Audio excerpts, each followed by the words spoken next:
back, Ma.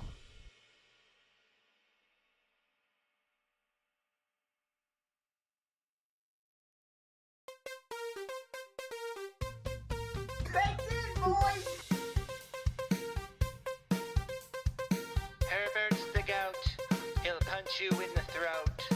Herbert's the gout, he'll punch you in the throat. Would all of the VIP super chatters please come to the front stage? You know who you are. Mark Cleveland, the Silva Brothers, Austin, Double A, Terry Roberts, please report to the front stage. D2W Stu, your presence is required at the front stage. Unburger, I see you.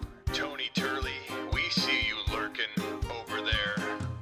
If you want your name mentioned in this song, all you gotta do is drop a $14.99 super chat so Smitty can identify you and drop you in.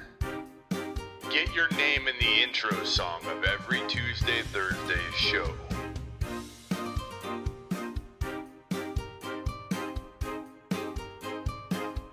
It's a blue button.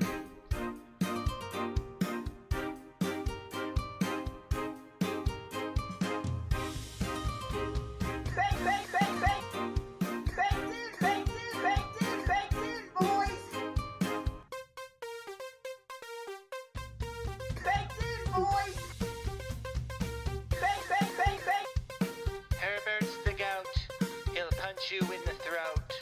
Herbert's the gout, he'll punch you in the throat. Run it back, Ma.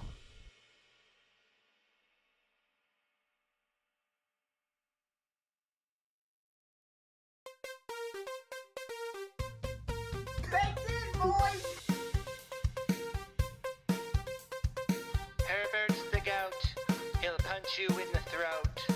Herbert's the gout, he'll punch you in the throat. Would all of the VIP super chatters please come to the front stage? You know who you are. Mark Cleveland, the Silva Brothers, Austin, Double A, Terry Roberts, please report to the front stage. D2W Stu, your presence is required at the front stage. Unburger, I see you. Tony Turley, we see you lurking over there. If you want your name mentioned in this song, all you gotta do is drop a $14.99 super chat so Smitty can identify you and drop you in. Get your name in the intro song of every Tuesday, Thursday show.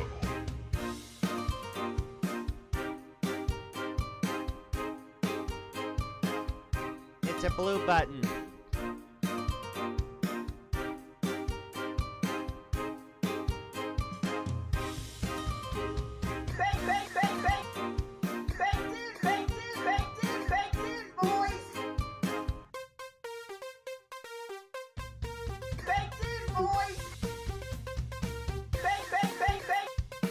Herbert's the gout, he'll punch you in the throat.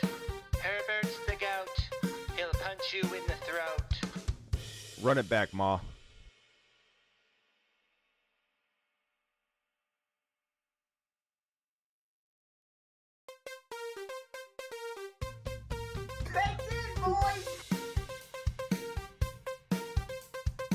Herbert's the gout, he'll punch you in the throat. Herbert's the gout, he'll punch you in the throat. Would all of the VIP super chatters please come to the front stage? You know who you are. Oh, yeah. Mark Cleveland, Mark Cleveland, the Silva Brothers, the Silva Brothers, Austin, Austin, Double A, Terry Roberts, Terry Roberts. please report to the front We stage. see you, Terry. D2W Stu, Stu. your presence is required at the front stage. Unburger, Unburger. I see you. Tony Turley, we Tony. see you lurking over there. If you want your name mentioned in this song, all you gotta do is drop a $14.99 super chat so Smitty can identify you and drop you in. You know Get you your want to name be in the intro song of every Tuesday, Thursday show. you know you want to be in the intro. Attaboy. Attabroskis. It's a blue button. It's a blue button. Herbert's the GOAT. That's right, Master Yoda.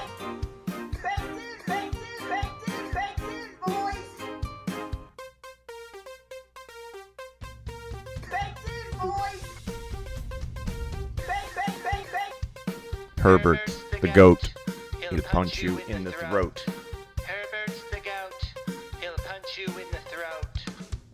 Run it back. This is the Fantasy Football Show with your host, Smitty.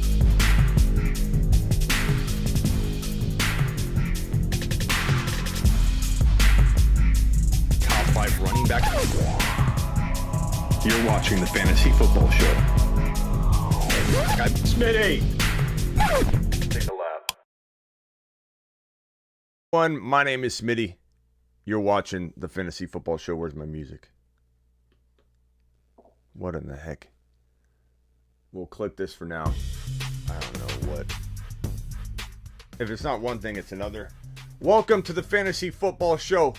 I'm your man Smitty. And punch that like button. Share this to your buddies. Get it out there to grandma.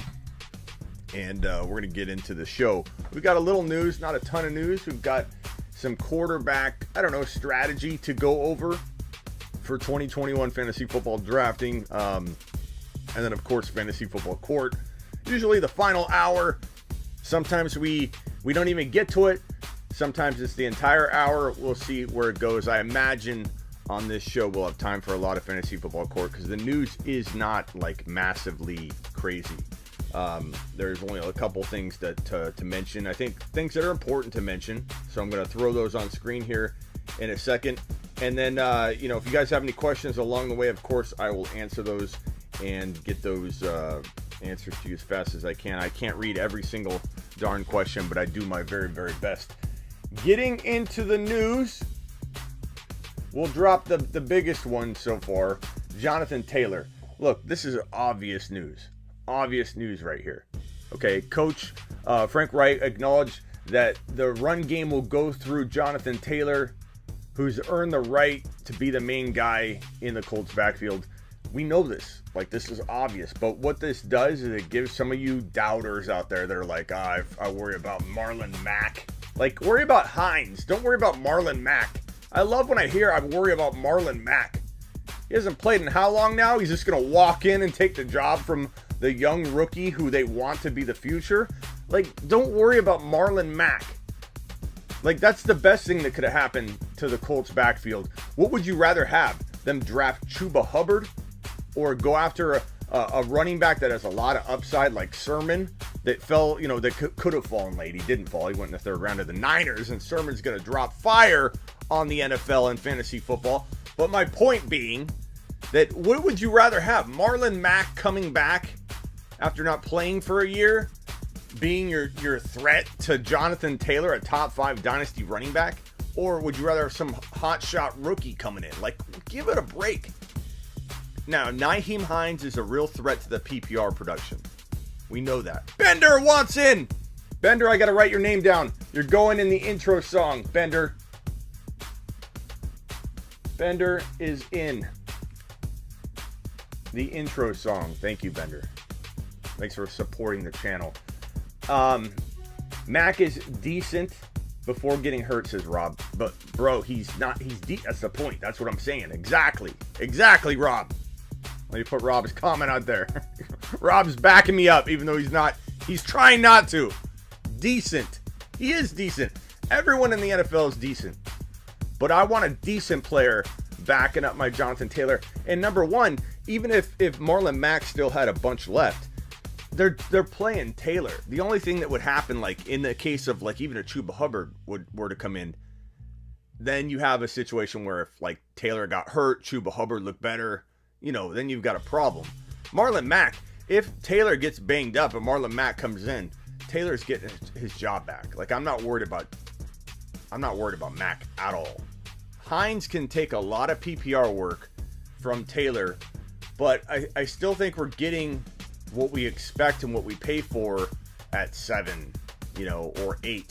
But I'm here to tell you that if Taylor takes a big step forward in the PPR departments, the receptions, the receiving yards, the receiving touchdowns, being involved, just being on the field when it's a passing down and not being taken off for Hines. Once we get that, which I believe we'll get more of, I don't know how much he'll absorb of all that right away. They definitely want to run everything through him on the ground, but Hines will take away a lot of the PPR work initially, I would guess. But if Taylor does grab a hold of that, he's going to earn top 4 overall value. What's up, Mark Cleveland?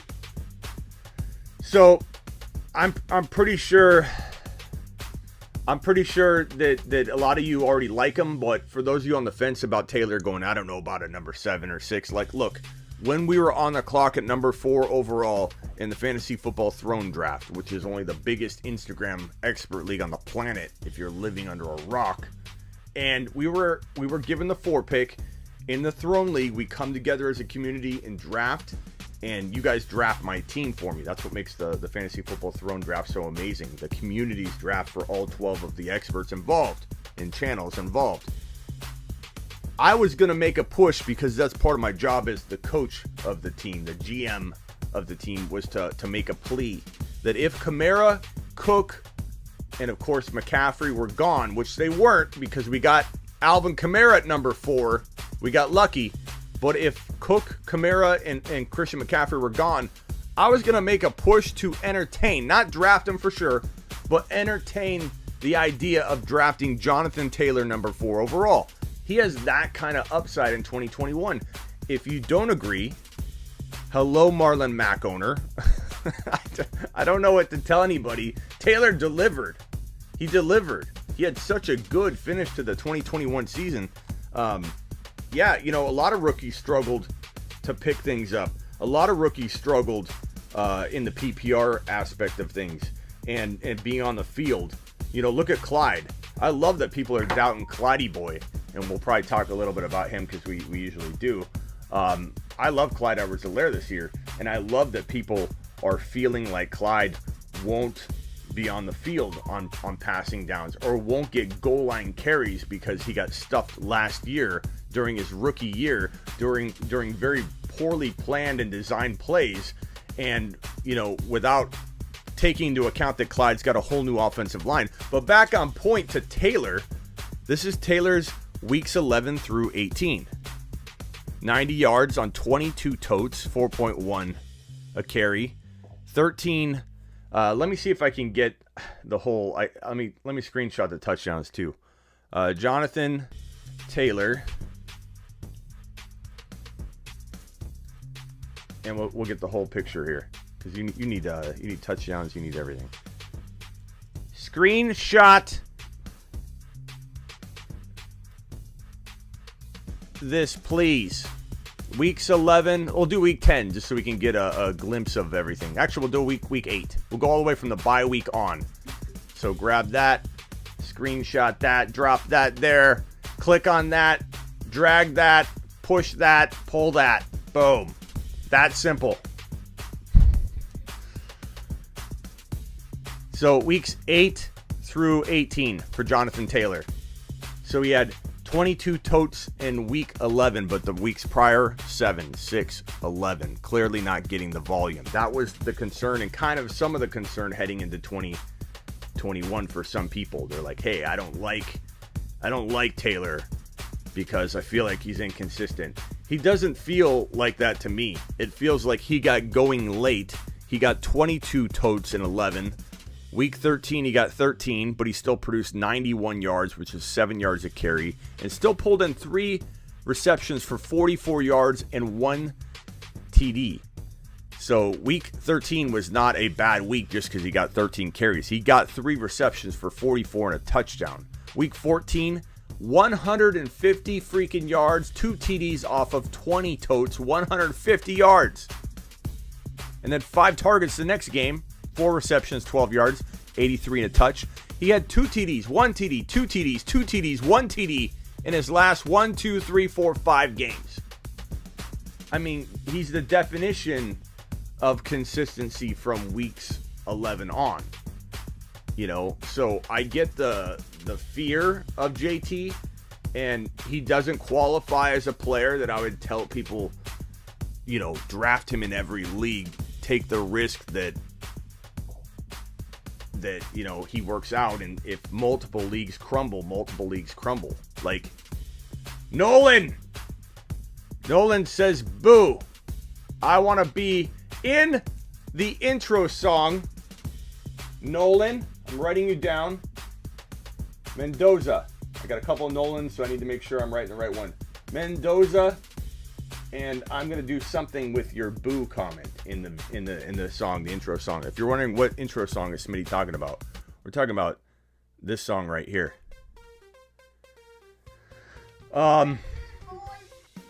It's baked in, boys. Herbert's the gout.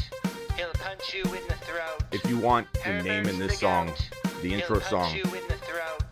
of the videos, or the Tuesday, Thursday Would show. all of the VIP super chatters please come to the front stage? You know who you are. Mark Cleveland, the Silver Brothers, The Silver Brothers. Austin. Double A, Terry Roberts, Terry please report to the front Roberts. stage. D2W Stu. Your presence is required at the front stage. Unburger, I see you. Tony Turley, Tony? we see you lurking over there. If you want your name mentioned in this song, Nolan. all you gotta do is drop a $14.99 super chat. Nolan so Smitty can Mendoza. identify you Bender. and drop you in. Bender. Get your name in the intro song of every Tuesday, Thursday show. Bender and Nolan Mendoza are the two new additions to that song. I'll It's a add blue them. button. I'll add them later. I don't know what that blue button was. I was doing something and I left it in. I think I'll leave it in though.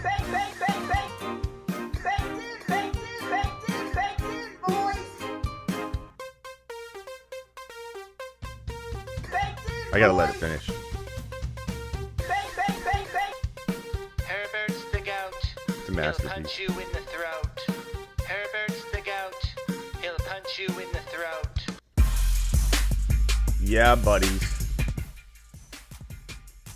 Okay, where was I? Jonathan Taylor. And thank you, Nolan Mendoza, Boo, and Bender. You're nothing but a bender. I tell people that all the time now. When they piss me off, I say, you bender. And they don't know what I'm talking about. I don't know what I'm talking about, but I still enjoy it. When you do something bad, you do a bender. Where was I? Jonathan Taylor. So, again, Rob, I appreciate the comment. And Rob, I'm glad you said this. Don't take offense to me going at this concept of Marlon Mack being a threat, because a lot of people are saying this. So, you're doing me a service. I just drank a whole bunch of soda before I came on the show because I had lunch today for the first time in a couple days. I've been doing the one meal a day, the intermittent fasting, and I'm eating, my stomach's eating itself from the inside out. But I had lunch today, and yeah, I'm still dropping some lbs. I'm at about 208, something like that. But I'm trying to get to 198, so about 10 more pounds, and it's a big 10 pounds for me. You know that 10 pounds that makes you look like skinny or fat. It's like a 10 pound range for me that if I drop it, it's huge. So Rob, I appreciate you bringing this up. I'm going to tell you right now, top 5 to 7, very safe running back for me. If you get the 7 pick, you don't want to go wide receiver. You get the 6 pick, you don't want to go wide receiver. Don't really hesitate going Jonathan Taylor.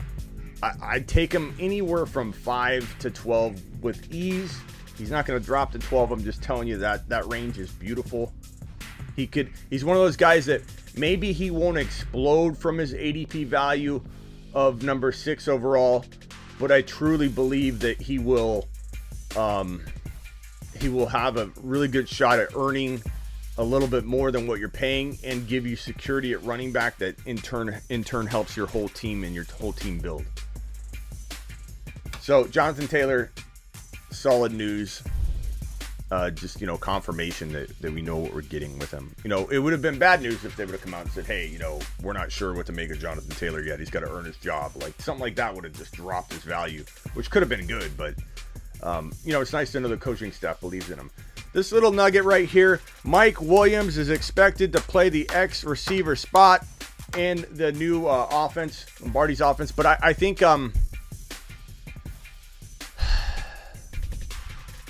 I think he could get overdrafted, or he could be a steal. I think Lombardi's gonna definitely utilize him, and if he can stay healthy, he'll be a value.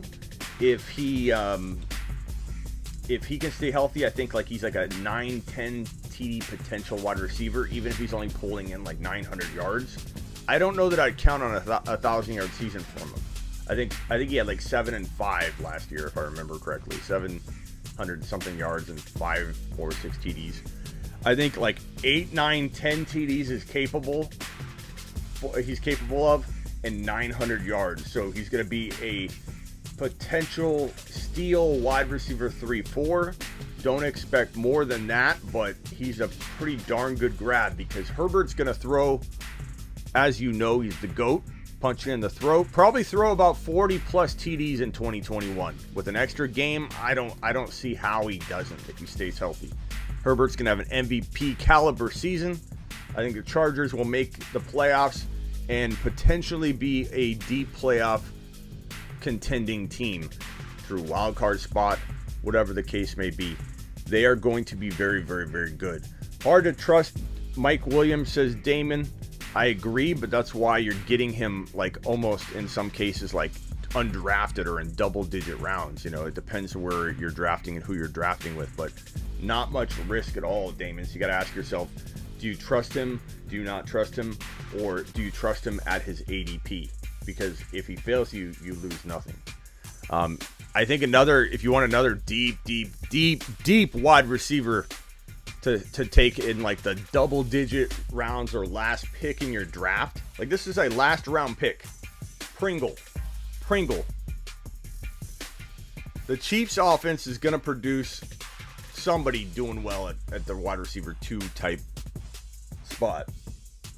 And I think it could be Mecole Hardman, but I feel like I feel like Pringle or Demarcus Robinson will probably grab a hold of the overall wide receiver 2 volume there. And I think it's a very sneaky late end of your draft grab. So Mike Williams, Pringle, maybe Demarcus Robinson too. But these are all very, very late. Like, you guys hear me talk about mid-range sleepers, big name sleepers, and deep sleepers. These would be the deep sleeper types, like the Gabriel Davis, in Buffalo, or the Mike Williams in LA, or the Pringle or Demarcus Robinson in KC. So very, very, very deep calls. Like, no one's expecting a lot. If you don't like them, that's kind of the point. You're not supposed to be like, I love them. Like, this is a deep call, bro. Deep call. Rodgers to the Raiders. Whispers are heating up, says Mr. B. That's possible. Anything's possible. I still feel like Denver's the front runner to land him. I think Denver would be phenomenal. It'd be phenomenal for A-Rod, for the Broncos. I guess Oakland. Las Vegas. I guess the Raiders, we'll call them the Raiders because I can't seem to get it right after a whole year. I feel like the Raiders probably are not the best location for him to thrive. I think he could potentially be a Super Bowl contending team in Denver. That's how good. This defense will be very underrated too. You give this defense A-Rod to practice again day in and day out too. This defense will be very, very good. So I think Denver's improved their defense. They look really good heading into 2021 from a defensive perspective, even without A-Rod. But they're going to be not, elite with the elite defenses without A-Rod, but with A-Rod, they could be like a chart, like how the Tampa Bay Buccaneers kind of crept up on people. They had talent, but they were a sleeper defense last year because people weren't drafting them in the top 5, 6, 7. They were just like, no, I don't think Tampa is going to put it together. There's too many problems there. No, Tampa was a very, very awesome defensive grab in 2021. One of the biggest sleeper defenses. I don't roll a lot of sleeper defenses out there. I don't do a lot of defensive ranking stuff anyway on the show, but I did talk about Tampa a lot. And I think that if A-Rod does land in Denver, it just cascades all around. You have Jerry Jeudy in the top 10 wide receivers. Some would say Sutton. You know, if you want to argue that, that's fine. You have Javonte Williams, who would vault immediately into top 12 running back consideration for me. You still want to take advantage and draft Javonte Williams wherever you can. But if A-Rod's in Denver, Javonte Williams to the moon. Noah Fant would be probably a very, very huge bump immediately in fantasy football worlds. You probably couldn't get Fant anymore at a reasonable price. He probably would go as the tight end 4 or 5 right away, as soon as the news broke. Jeudy would probably climb too. Now, if we talk about Rodgers going to Las Vegas, I just don't know. I mean, he's got Waller. I like that. But who's he got? Ruggs? I don't know. I don't know that I trust Ruggs. I don't know that I trust anybody. Edwards, it isn't a good environment for A-Rod to, I think, close out his career. Not to mention it's been a very up and down, couple years or couple decades for the Raiders. And players go there and die. You know, they go there and waste away. Randy Moss, Amari Cooper, had a couple good, showings there. But for the most part, he was kind of dying away there. I guess potential was capped. Ruggs hasn't delivered, and I know he's still got time. He's, brand new to the league still. But, I just feel like it would be disappointing if A-Rod was in Las Vegas and not in Denver. Rodgers to Aguilar.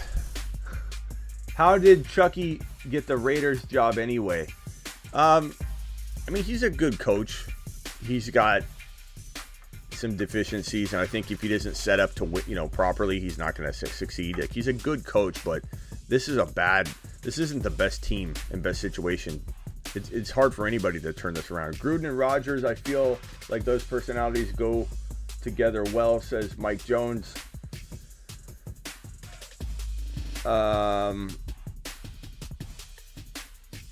Top 5 tight end automatically, says Curry, in regards to Fant, I believe is what he's saying, and I'd have to agree there.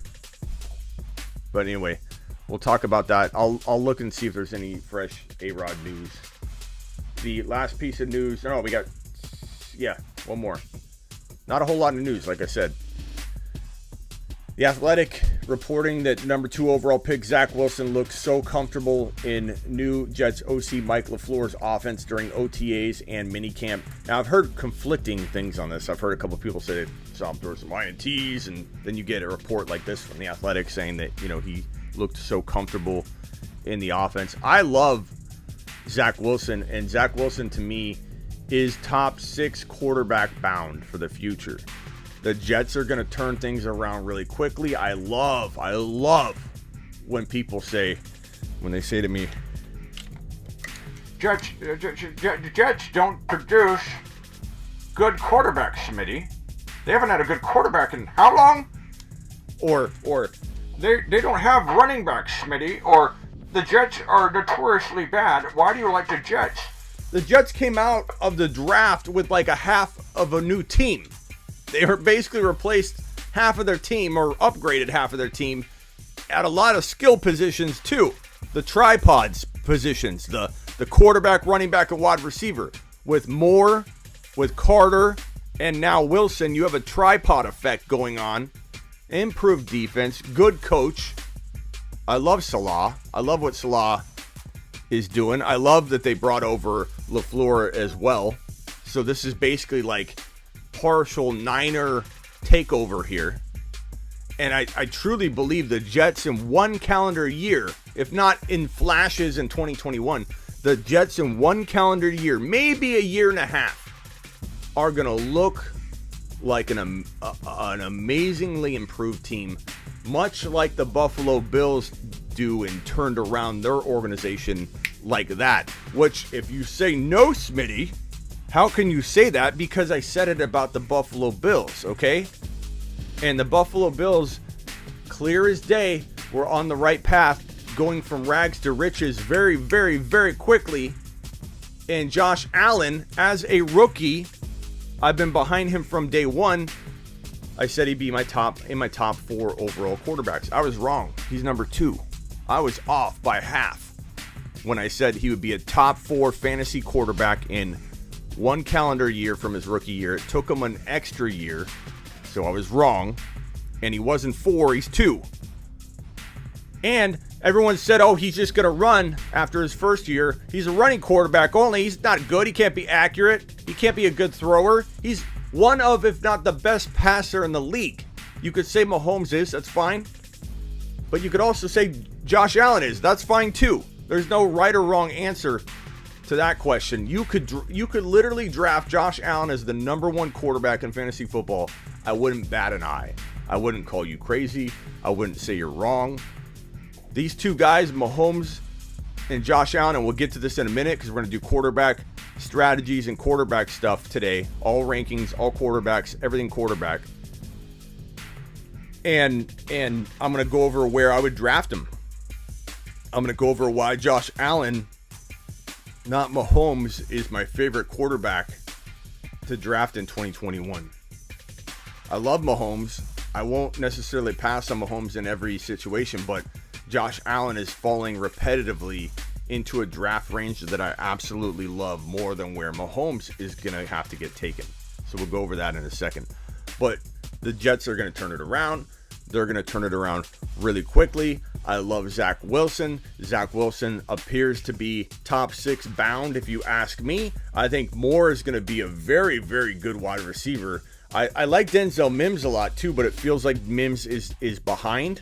And it sounds like Moore and Zach Wilson are developing a pretty good rapport, and that Moore looks fantastic in the small amounts that people have seen him. And I really think Moore has a lot of upside. Let me pull up some stuff on Moore real quick before we move on to quarterbacks. But Zach Wilson, for everybody that says this guy won't translate at the NFL level, I urge you to watch film on Zach Wilson. I urge you to take a look at the fact that this guy throws in a very tight window in very strange ways, similar to Patrick Mahomes. No, I'm not saying he's Patrick Mahomes yet. So before panties get bunched up, know that what I'm trying to say is that he's on the track to being a Mahomes-like quarterback. Whether he stays on the track, whether he gets far enough along on the track, that's a whole different topic, debate, and only time will tell.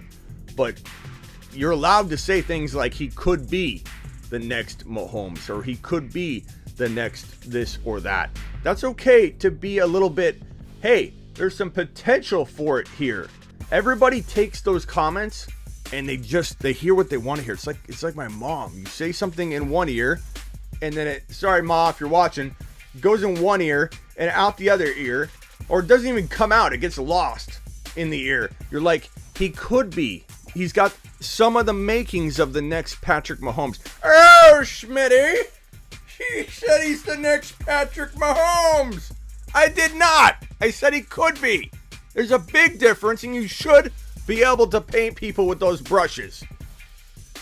And Mahomes didn't look as polished at times as Zach Wilson has on film. He did in some ways, and they both have pros and cons coming out.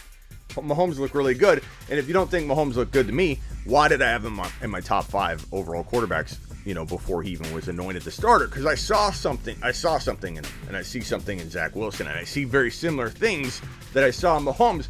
So I feel like I have a little bit of authority to talk about whether Zach Wilson could potentially be on a track that could potentially turn into Patrick Mahomes. He is. He runs around like him. He throws from awkward angles with accuracy. He's almost better on the run than he is in the pocket, which isn't like a knock. I'm just saying he's so good on the run. He's so good throwing off of his back foot, throwing from an ankle angle, throwing from a sidearm position. The dude makes plays. He's a playmaker. And you're going to put him in an environment that's going to be much improved, like vastly improved, like phenomenally improved. And everybody talking about the Jets. They're the Jets, Smitty. They're not the Jets anymore. They're the Jets now, baby. And they're led by Zach Wilson. He's a leader. He's got that it factor. And I love Carter. I love Moore. I love everything that's going on here. I love Salah. And I can pretty much say that I don't think Salah would have taken that job if he didn't get assurances from ownership that he wants control. He wants to be able to do what he wants. I don't think he stepped away from San Fran to be a puppet. And I think that was shown in the NFL draft in terms of what kind of ability they relinquished to, and decision-making they relinquished to this coaching staff. I really think Zach Wilson's going to look great. And it's going to be a little bit like Joe Burrow last year, when Burrow would be up and down. And when Burrow was down, we still said, damn, Burrow looks good. You know, Burrow had a bad game. The Bengals lost, and we're like, Burrow's going to be great. You know, we're going to see those things in Wilson. Even when the team's losing or Wilson makes a mistake, we're going to be like, he looks great. He looks great. Trey Lance is going to be good. Yes, I see you in the comments. I see the Trey Lance comments. I like Trey Lance. Trey Lance walks into the easiest situation for all quarterbacks. He's going to be handed at some point. Going to be handed the keys to an offense that's going to literally hold his hand into potentially top 10 quarterback numbers in fantasy football. And he's going to have Kittle as a safety blanket, safety net. He's got Debo and Ayuk both capable of running the football and keeping defenses completely on their toes in motion. And he's got the footwork and ability to run the football to make it really kind of hard to game plan against him as a rookie.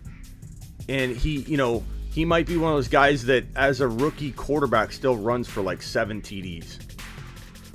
You know, I could see that for Trey Lance. And it all matters when he gets into the lineup. Trey Lance may or may not get into the lineup very quickly. Some of that's dependent on Jimmy G staying healthy. And I think Jimmy G's proven that that's something that's hard to count on. So by default, Trey Lance could get in there without even like beating him out. But we're getting into pads here. We haven't been playing in pads, practicing in pads, and people are like, oh, Jimmy G's got the job. We don't know that yet. Jimmy G's going to compete with Trey Lance for the starting job. Jimmy G's expected to win the job. Jimmy G knows the offense. Jimmy G's looked pretty good. His attitude's been on point. I'm very impressed with Jimmy G in the way he's handled this situation, I gotta admit. But we're very, very, very early on in the QB battle. The QB battle hasn't even really began. And it will be a battle that's heavily weighted toward Jimmy G knowing the offense, but it's not a foregone conclusion that Jimmy G is starting week 1. I'll say that. I think Jimmy G would have to lose the job or get hurt. Both are possible. Trevor Lawrence, nobody liked him. I love Trevor Lawrence, and I'm going to talk a lot about Trevor Lawrence. I think it's a really good quarterback class. Like, this was the year. This is why Green Bay made such a mistake. This is why Miami made such a mistake. This was the draft that's going to inject 2 to 3 really, really elite quarterbacks into the NFL and fantasy football. It's probably not going to be Fields if it's my guess, but I could be wrong, and Fields could certainly change my mind. I haven't written Fields off. I haven't said Fields will bust. I just don't like talking about Fields from the same perspective that I'm talking about Wilson, Trey Lance, and Zach Wilson. Or Wilson, Trey Lance, and Lawrence. I think Wilson, Trey Lance, and Lawrence all have the capability of being top 7 fantasy football quarterbacks and NFL quarterbacks. Trey Lance has the situation to really make that happen, whether you like them or not. Wilson and Trevor Lawrence, if you have eyeballs and watch film, they pop. And while sometimes players that pop on film fail at the NFL level, I don't think you're crazy to think one of them will fail. And you could say Urban Meyer, that situation could be messy and it might not work, and Lawrence is going to be a year behind as they try and get a new coach in there, let's say a year from now, if that doesn't work and it's disastrous or whatever. But maybe he knows how to deploy an offense led by Trevor Lawrence and ETN and maybe has success. So I'm going to hold my criticisms and my skepticism like at bay for a little bit until I see Urban Meyer deploy this offense. But I really do like the idea of what Urban Meyer is setting up. I think it wasn't great for James Robinson's value to draft ETN, but drafting ETN was a smart move football-wise. He was arguably, at the time of his drafting, since all the big-name wide receivers, in my opinion, were off the board, the best pass-catching player left in the draft. He's that good of a pass catcher. I love ETN's ability to pull in a football. But these three quarterbacks are going to be really, really, really good.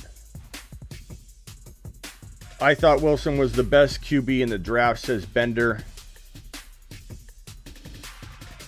Attaboy, Bender. Barkley or Kamara. Thanks for the super chat, Nolan and Bender. I appreciate you guys. All right, I'm going to put the comment that I'm talking about right here. Barkley or Kamara? I'm going Kamara. I'm going 1, Christian McCaffrey in redraft. Number 2, Kamara.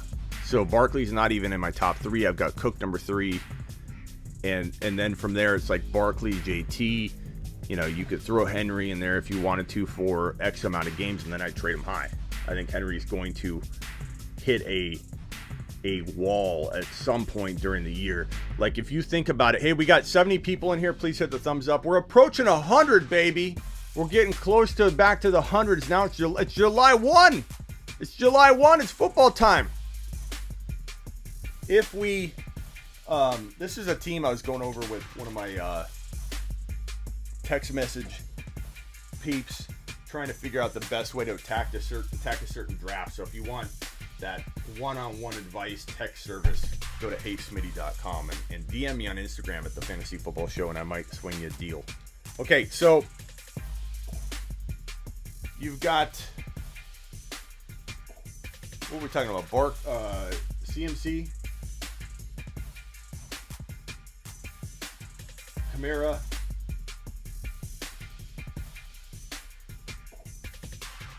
Cook, and then right here at number 4, this is what I was saying earlier in the show. I contemplate JT here. I do. I contemplate Zeke Elliott. I don't care if people are getting off the Zeke train with Pollard. It's not that crazy. I probably lean Jonathan Taylor more than I lean Zeke. This marker is not working.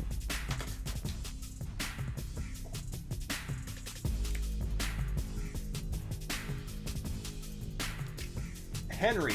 I know some of you want Henry here. And Henry. But here's the concern I have with Henry. Here's the big concern I have with Henry. Henry had in 2019 303 carries. In 2020, he had 400 plus carries. That's 700 plus carries in 2 seasons.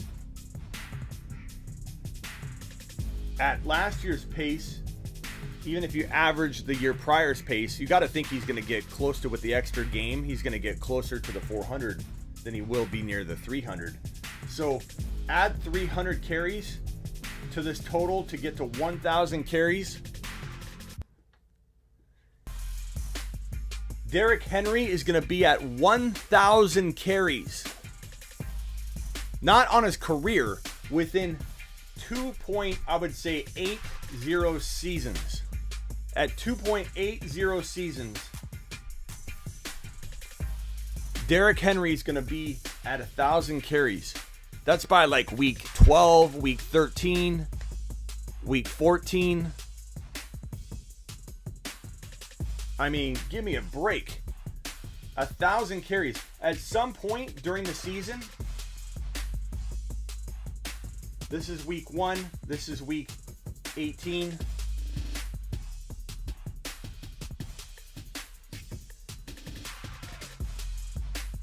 Week 1, Week 18. At some point during the year, I expect Derrick Henry to hit a wall. He's going to start off on fire and either get hurt or hit a wall and leave you hanging potentially in the last part of the season. It's a risky business predicting injury. But when you carry the football 1,000 times in 2.8 seasons, like he'll be on pace for, if he stays healthy, on 3 seasons, he's going to be at like 1,200 carries in just the last 3 seasons if he continues the pace, which he has to continue because he gets no PPR work. So to earn top 3, 4, 5 overall value, how in the hell is he going to stay healthy once he hits these numbers? He's already at a crazy number. For me, I don't like Henry here. There's a lot of other options. I frankly would rather trade down.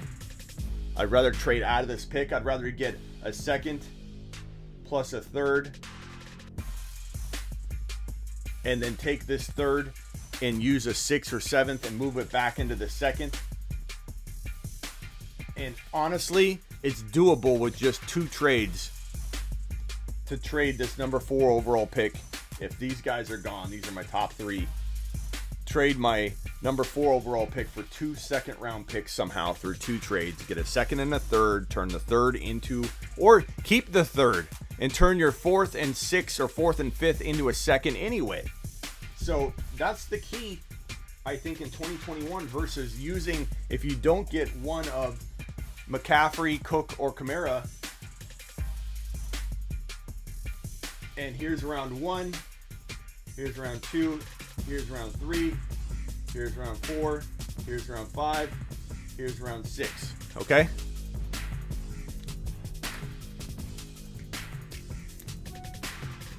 You've got this 4 overall. You got this pick here. You got that pick here. You got this pick here. You got that pick there. You got this pick here. You trade this number 4 overall. You get an additional, we'll put blue, or we'll put in red the additional second rounder and third rounder. Trade your 4th and 5th for an additional second. And now you have 5 picks in the top, like 38. And you can draft yourself a Gibson, a J.K. Dobbins, a D.K. Metcalf, a Ridley, and Justin Jefferson.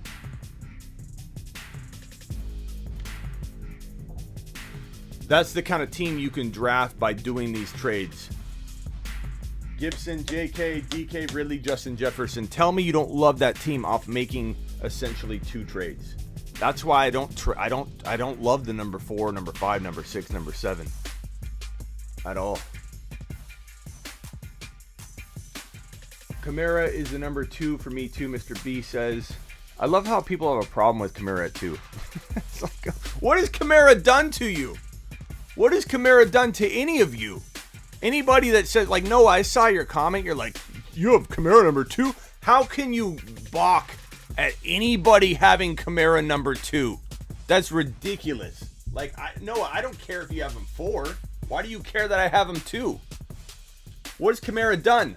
Oh, Kamara, in his first season, his second season, his third season, his fourth season, Kamara only had 81 receptions. 81 receptions. And the man, he had such a bad year last year with Taysom Hill in there. He only got a career high 83 receptions. What on earth has any of you the ability to say you've got Kamara too over Cook? Are you crazy? Like, it's in the numbers, broskies. I get if you don't, but just don't be shocked when someone does. Pretty crazy.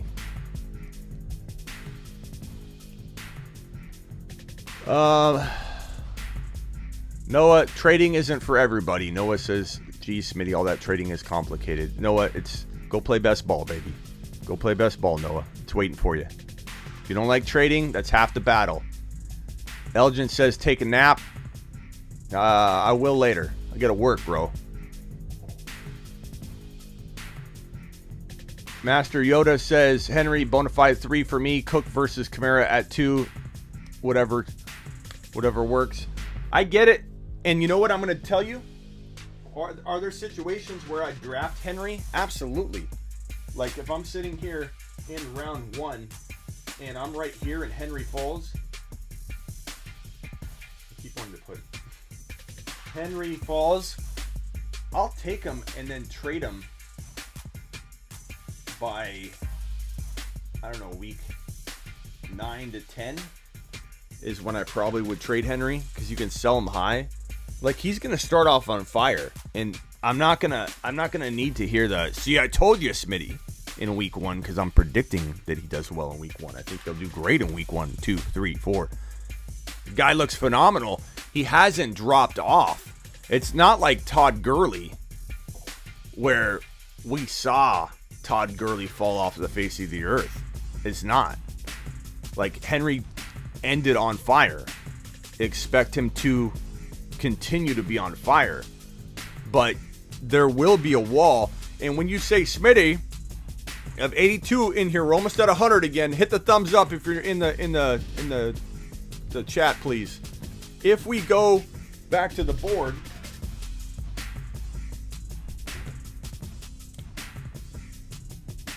we're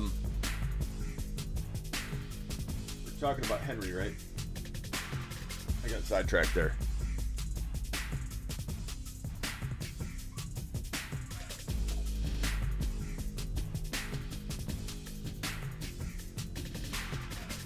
I forget where I was even going to go. I was going to say something here. Something important about Henry.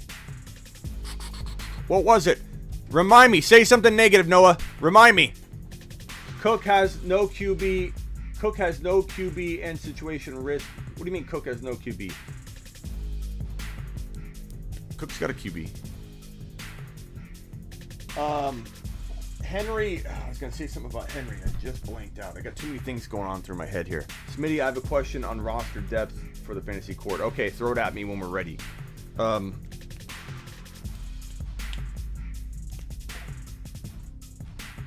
Trade Henry for CMC later, Smitty. If you could trade Henry, I'd even give up more. But if I could trade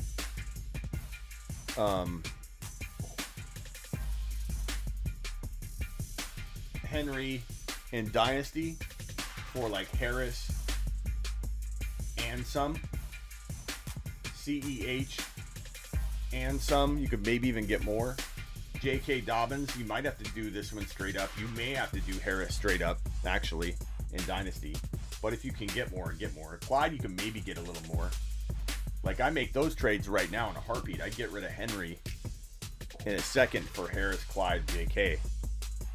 I cross-trade that in a heartbeat. Now, if you said something like, well, what about 2 players? I mean, I suppose you could go after a receiver, and once you get the receiver, see what running backs the person has. So, like, let's say you were getting rid of Henry in a Dynasty league, and you saw someone with, I'm trying to think of a wide receiver that would fit well here. I don't know, like, I'd rather have Devontae Smith, but you can get more. So what can you get here? Devontae Smith. Like, I've seen situations where someone's traded Henry and they've got Javonte Williams. They got 2 picks, essentially. They landed them Devontae Smith and Devontae Smith and Javonte Williams. So getting 2 of these guys wouldn't be a bad move. Jamar Chase, definitely a Harris. Harris makes a lot of sense. I love Clyde. If you could get Gibson somehow, because, you know, he had a decrease in value with the toe issue. Now he's bouncing back because of the recent comments. I love Gibson this year. Those would be things that I would do. But would I take Henry I think Henry's going to start off, like I said, week 1 and week 18.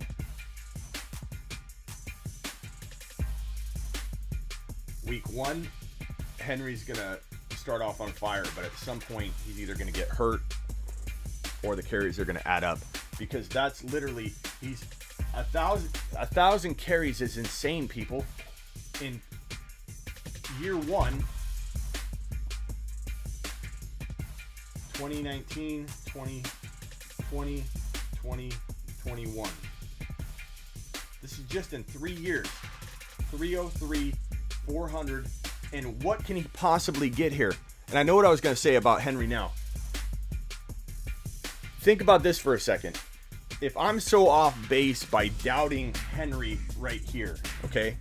303 carries, 400, that equals 700 plus carries, okay? He only needs 300 more to reach 1,000 carries.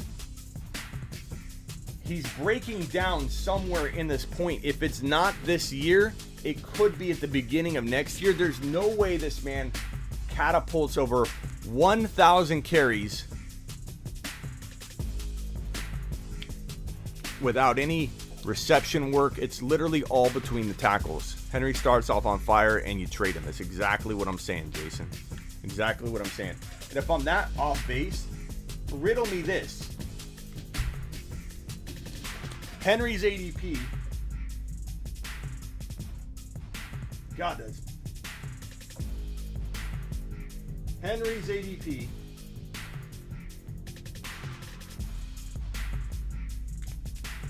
in redraft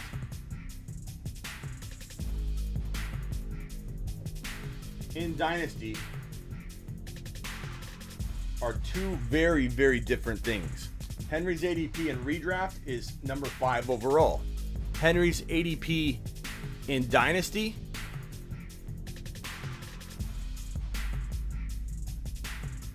is about 25 to 28 overall. Or you could even say 23 to 28. That is all you need to know. When the Dynasty ADP is telling you change is coming, you could be a year early, but you're probably most definitely not going to be 2 years early. So you have to ask the question, does Henry drop off this year or next year? And if you say it with such confidence, like Henry's different, he's like, that's the most like robotic response I get from people is, Henry is a beast, he's built different, I'm ignoring logic, he's different. It's like, give me a break. Like, at some point, sorry you can't read that. Henry,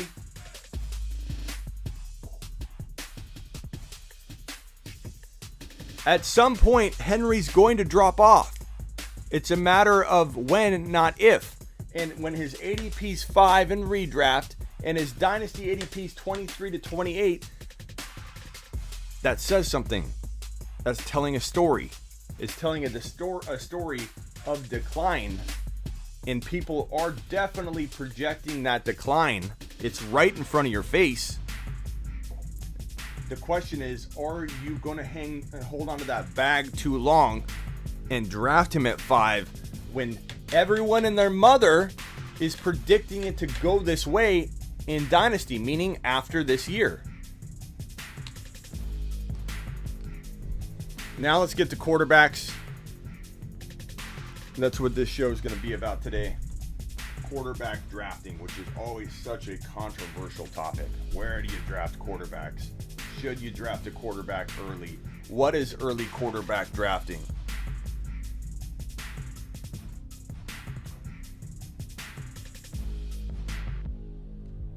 I'm going to go over all that. Okay. My favorite, first of all, let's rank them. So first we're going to do QB ranks. 1, 2, 3, 4. Damn it, you can't see it. 1, 2, 3, 4, 5, 6.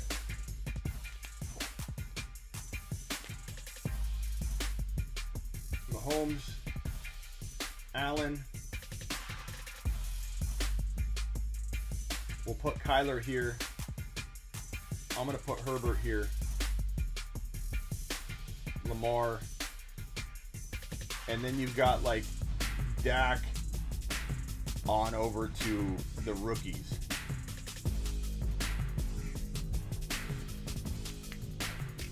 Am I missing anybody? Who am I missing? I don't think I am. Am I missing a QB? And don't just tell me, oh, I like Matt Ryan. What about Tannehill? Where's Tannehill, Smitty? Smitty, where's Tannehill? You don't have Tannehill there. Like Russell Wilson. Burrow. Let's put Burrow.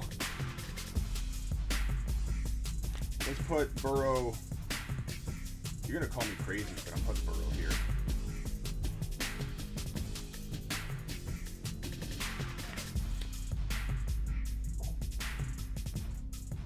So Dak, Russell, and the rookies. So we're going to go Herb's at 4, Burrow 5, Lamar 6, Dak, rookies, and Russ Wilson.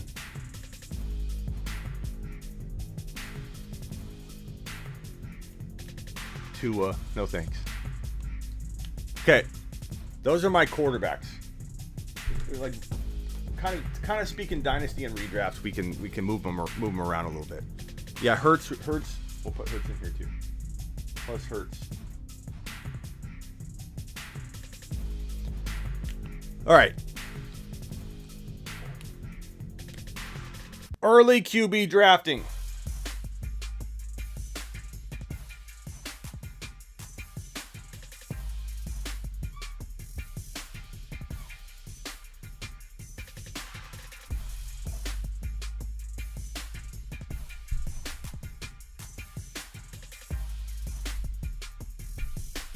Oops.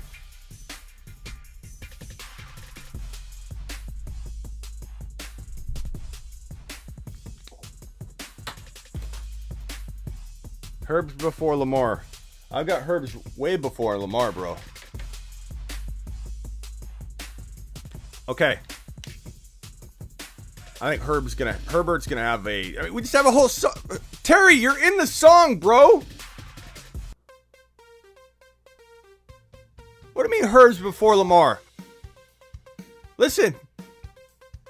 Herbert's the goat. He'll punch you in the throat. It's in the song, Terry. Terry, have Lamar number 4, 3. It's all preference, bro. I personally have Herbert in my top. He's my number 3, sneaky number 3 quarterback, even ahead of Kyler.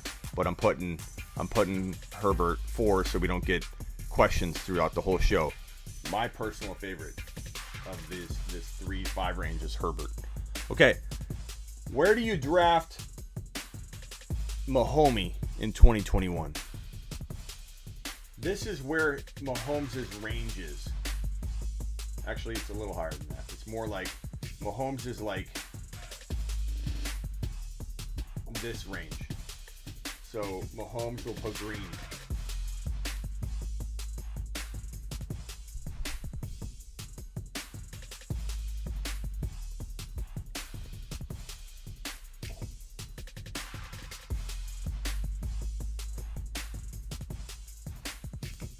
I'm not saying take him here. I'm just telling you the ranges for right now. Then let's put, what colors do we have? Do I got more colors here? I wonder if this pink will work. Yeah, that'll work. Okay. Josh Allen. Josh Allen is probably around all of round 4 and part of round 5. That's Josh Allen. I don't know if you can even see that. What colors do I have? Does green work? Orange?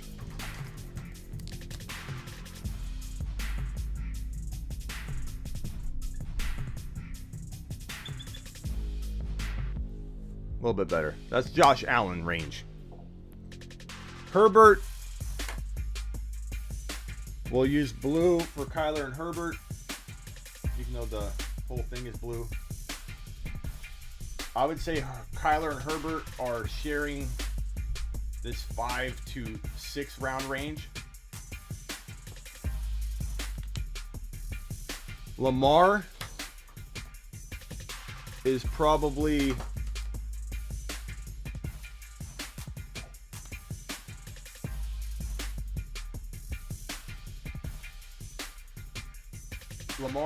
this range right here.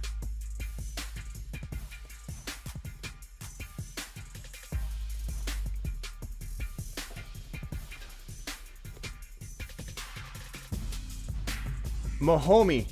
Is it safe to draft Mahomie in this green area? I'm going to say it is, but you have a much bigger advantage drafting Josh Allen in this 4 to 5 range. Like when I come out of a draft and I've got Josh Allen as my 4.10, I feel like I'm dominating the league.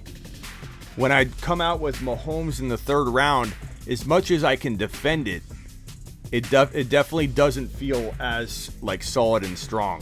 So let's redo this.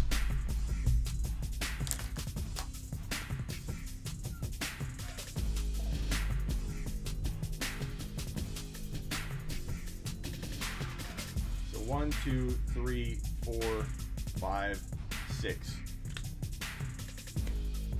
Allen right here. Allen right here crushes Mahomes right here. Not because Mahomes doesn't have the talent to earn that, but the drop-off in talent is so big from round 3 to 4, you're passing up on a potential Clyde Edwards-Helaire. You're passing up on a potential Keenan Allen.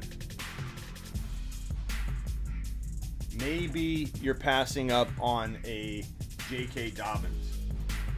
The difference between this 3rd and 4th rounder. So you can come away, if you're smart, and take Allen in round 3, Allen in round 4 or 5, and get J.K. Dobbins in round 3 is much better than going Mahomes in 3. And I'd say, like, what wide receivers are we talking about in round 4? DJ Moore, Godwin.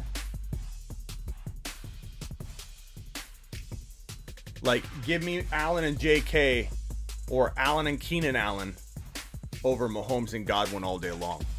All day long. All day long. Spacula punts QB. Lamar is solid, but not as high as he's going last year, says Mr. B. Legion says that Josh Allen has been going in the 2nd round on most drafts. You've been, bro. I haven't seen that once. Not saying I don't believe you, Legion, but you're playing in a really like high, QB desired type of league. Like that, Allen's ADP's in the 4th round, so you must have some early QB drafters, like a plethora of them in your league, because they definitely Allen falls to the 4th round, sometimes to the 5th round in most drafts. Sometimes you can get Mahomes or Allen at 4.12, says Curry. Smitty, would you trade the 1 and 4 for the 2 and 3? 1 and 4? No, because Legion, no, it depends on where the 2 and 3 are, but you need to trade the 1 for a 2 and 3. You need to trade the 1 for a 2 and 3. You shouldn't be giving up a 4th rounder. You're giving up the best pick in the draft, and you're going to do an even Steven swap with them.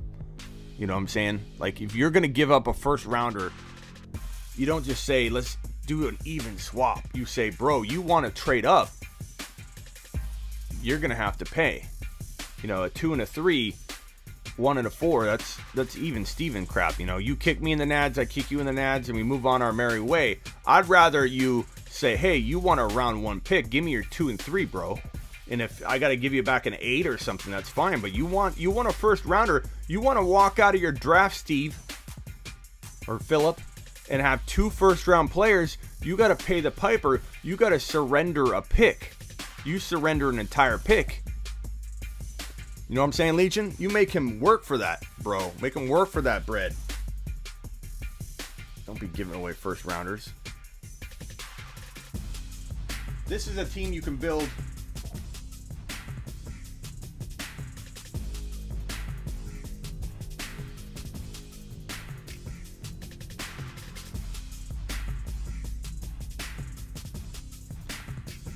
This is a team you can build with Allen.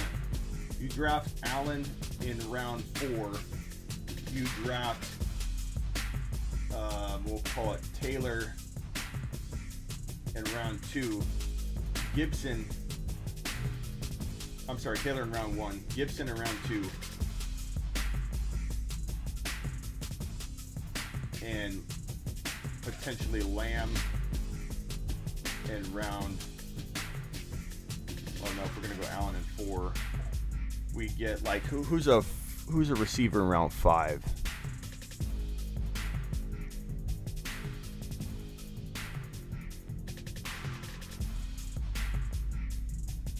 Galladay? Godwin, maybe? A Galladay or a Godwin. You could go that route, or you could go the route of going cheap running back 2 shopping, taking a Justin Jefferson,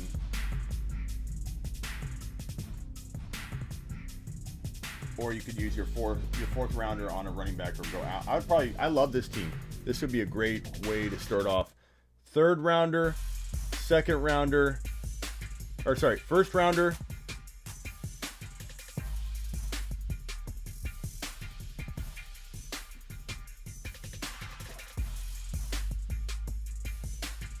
First rounder, second rounder, third rounder, fourth rounder. That's a fire team right there. What's up, What's up, Stu? People have no idea the value they're missing out on when they take a QB inside the first 4 rounds. Mr. B, that's what I'm explaining right here, bro. That's your logic isn't broken or wrong, but it's very one-sided. There are 2 sides to this story. And I've explained this over and over, and I'll explain it every year because people often say what you're saying, Mr. B. It's not that I don't agree with part of your stance, but there are 2 sides to the coin. This team is absolute fire. In round 5, whether it's Javonte Williams, whether you're able to get a steal there, a player that's even better than that, you could have a platoon of Williams and Carter here. This team is absolute fire. This team would compete with your team, Mr. B, with your weight on a QB team. The whole thing with waiting on a QB early, and I explain this every year, Mr. B, because I get it from all sides, all off season long. I'm not new to this. I've been doing this literally 2 decades, bro. 2 decades. So it is kind of funny, Mr. B, when people say that to me. I'm not saying you haven't been doing it a long time too. I'm not saying you don't win, but you can't with a blanket statement say that if you take a quarterback in the first 4 rounds, you are losing value. When people say that, you know they only draft a certain way. They only recommend a certain way. They don't see multiple ways of winning. There are tons of ways to win, bro. It's almost laughable. So here's what you get. When I draft, this is what happened last year, Mr. B. Listen closely, bro.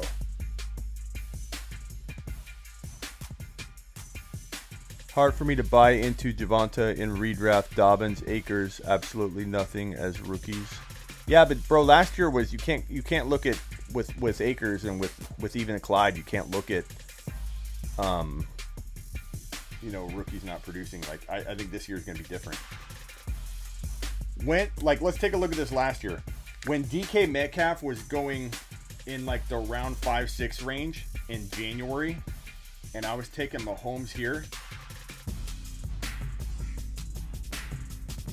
I got Mahomes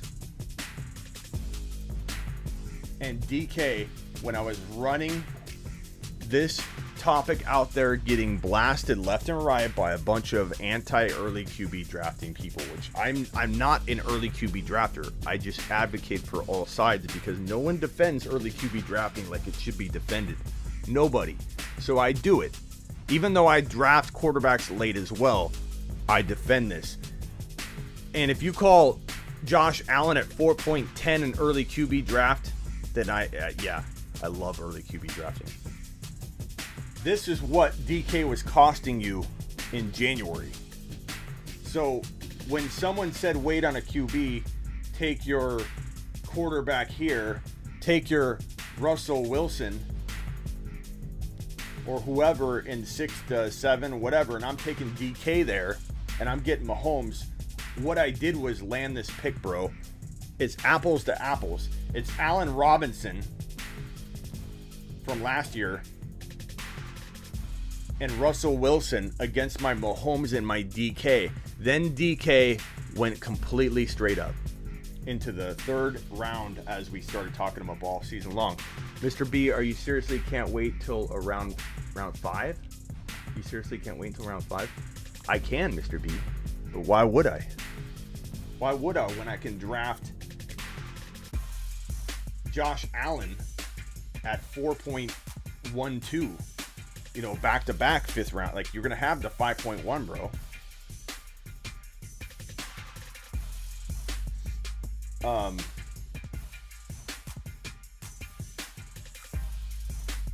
Even at like 410, I take Allen anywhere in let's say, we'll call it 4.03 on.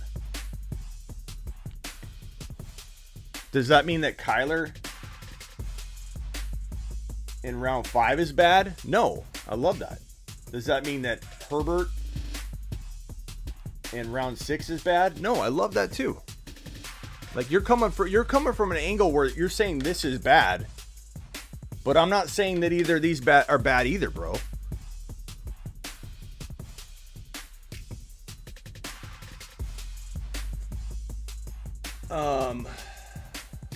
Five is still early but I would consider that spot depending on the players available. That's the whole thing. Like, it's like, Mr. B, I understand where you're coming from, but like I said, the problem is you're not understanding where I'm coming from. So that's where we're arguing. Like, here's the thing. Look at the throne draft. Let me pull the throne draft up. And Mr. B, I want you to tell me where you would draft Allen then, okay? You tell me what you would have done in this spot. You put me in my place, bro. Put me in my place right now, okay? This is the throne draft. I'm going to screenshot it. We took Josh Allen.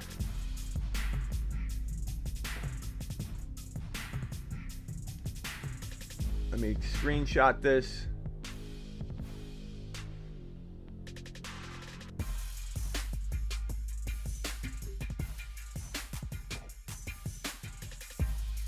Okay, ready, Mr. B? You ready? You ready to play? Here's the throne draft. You tell me, Mr. B, where it's a mistake taking Josh Allen. You could tell me you prefer one of these other guys, but tell me where there's a mistake being made.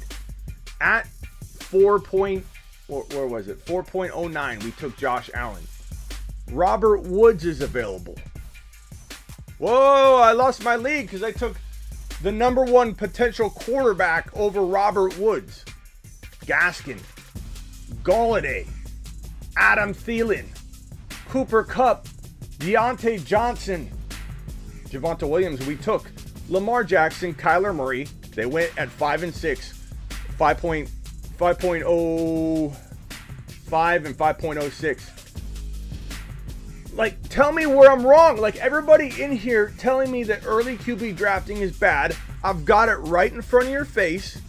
Defend yourself. Like, I get, like, if you were to say, Smitty, I like a quarterback later, like, I'm fine with that. So do I. I like quarterbacks late too.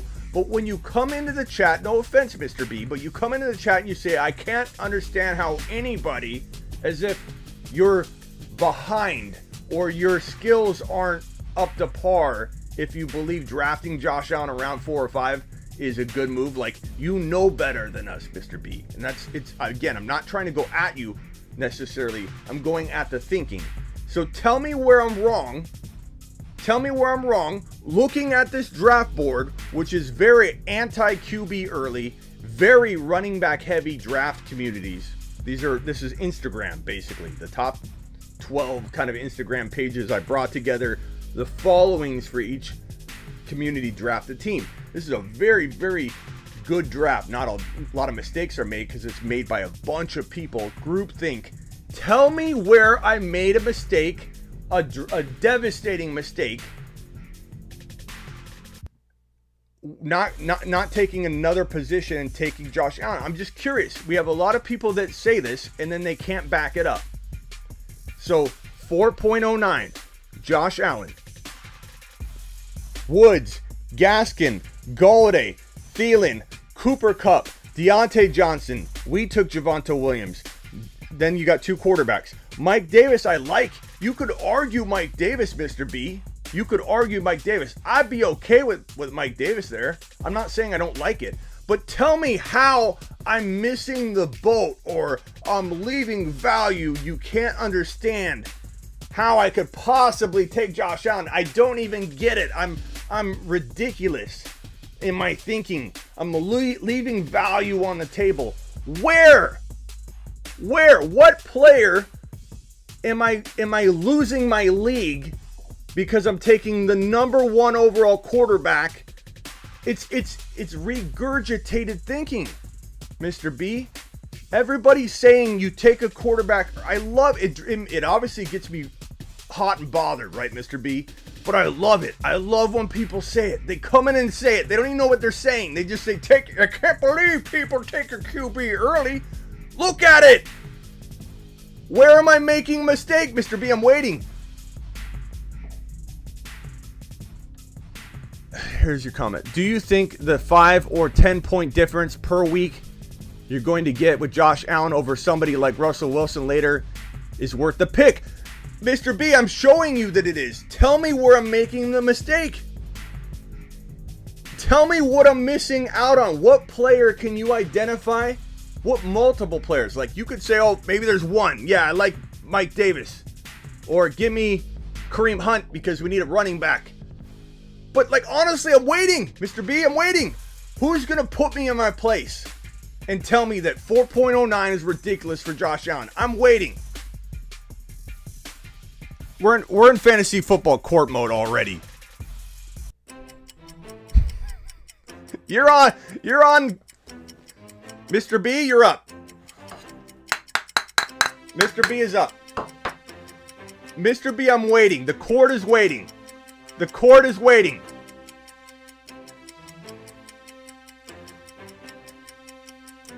Okay, Mr. B, I'm sorry if I'm going at you. You said I don't mind Thielen at the turn right there. That's good depth. I'm not asking that, Mr. B. I'm asking you to put me in my place with the comment that I can't believe people don't realize, like we're stupid, leaving other talent on the board and taking Josh Allen. I'm waiting. Somebody, anybody, put me in my place. Tell me how dumb I am for taking Josh Allen at 4.9 when we're looking at a draft board and there's not one single name on here that makes me feel stupid. Not one single name. Josh Allen is the best player by far on this draft board. Without hesitation, without equivocation, I have no doubt whatsoever. There's not one player on here. 4.9. Josh, let me restate everything. And Mr. B, I love you. Please don't take this the wrong way. I'm going at the approach, not necessarily you. But somebody come at me. Somebody come at me and tell me how I'm wrong. My court is open. Open court for anybody to debate this with me. I win a league with Josh Allen at 4.9. I win a league. I don't mind, Mr. B, if you like Thielen here. Spacula likes Higgins or Pitts. That's fine. Wherever you guys want to slot somebody in here, I'm fine with that. But I see Josh Allen as a league winner.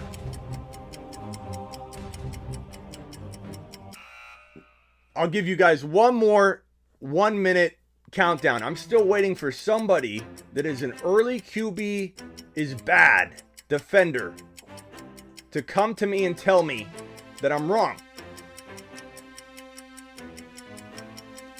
Nugent says Josh Allen at 4.9 all day.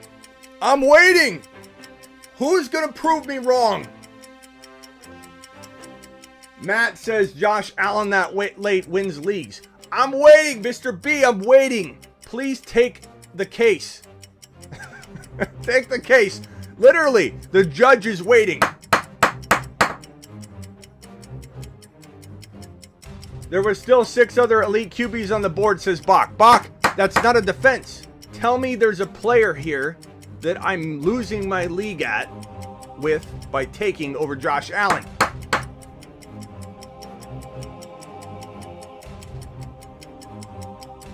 And this is fine too.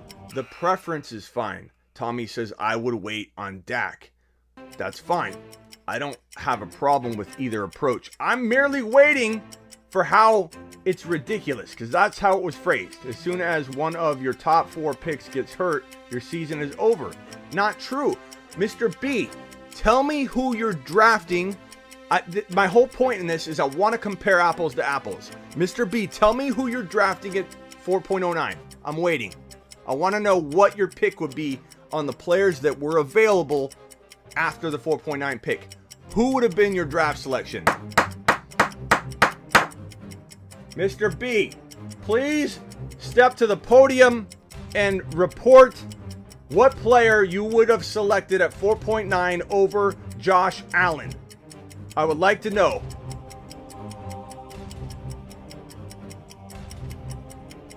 Diggs at 8, Allen at 4.5. I love Diggs at 8 and Allen at 4.5. Mark, that wins leagues, bro. I'm putting that on screen right here. Do this. Do this, people. Diggs at 8, Allen at 4.5. I like it. Get yourself some Gibby. What's up, therapist? I can't seem to get anybody to defend this, even though people come at me left and right saying Josh Allen early is bad. This is it. I'm not looking for a league winner in every round. Sometimes it's okay to take a hit. It's a long season. I still can't get you to answer the question, though, Mr. B. I want to know a player. Who are you taking? I think you said Thielen. So we're going to put Thielen. So, Mr. B, let's see where Adam Thielen went.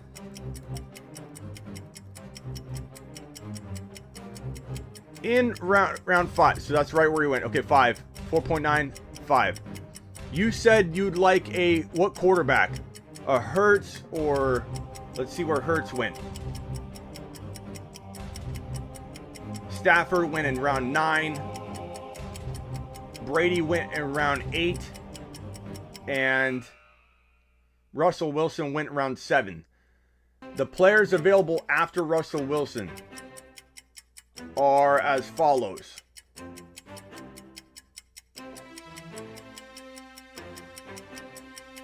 Let me find a player. Okay, so right around Russell Wilson, you have guys like Trey Sermon. You got guys like Claypool.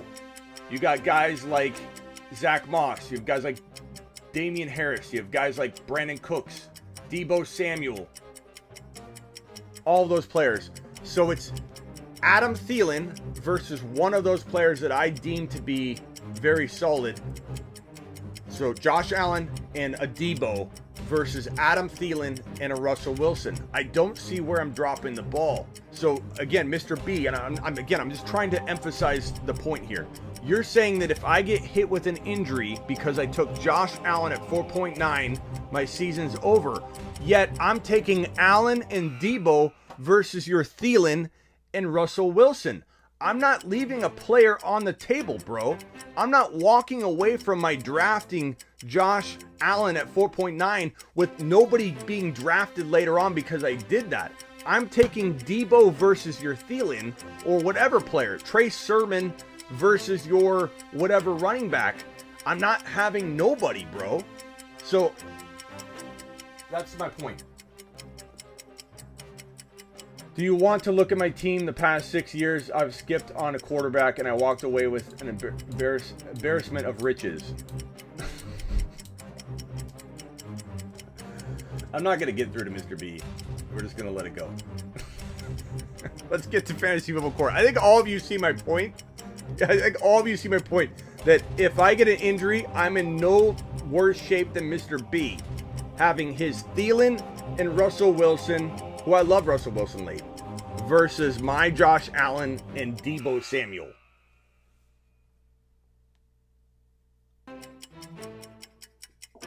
Okay.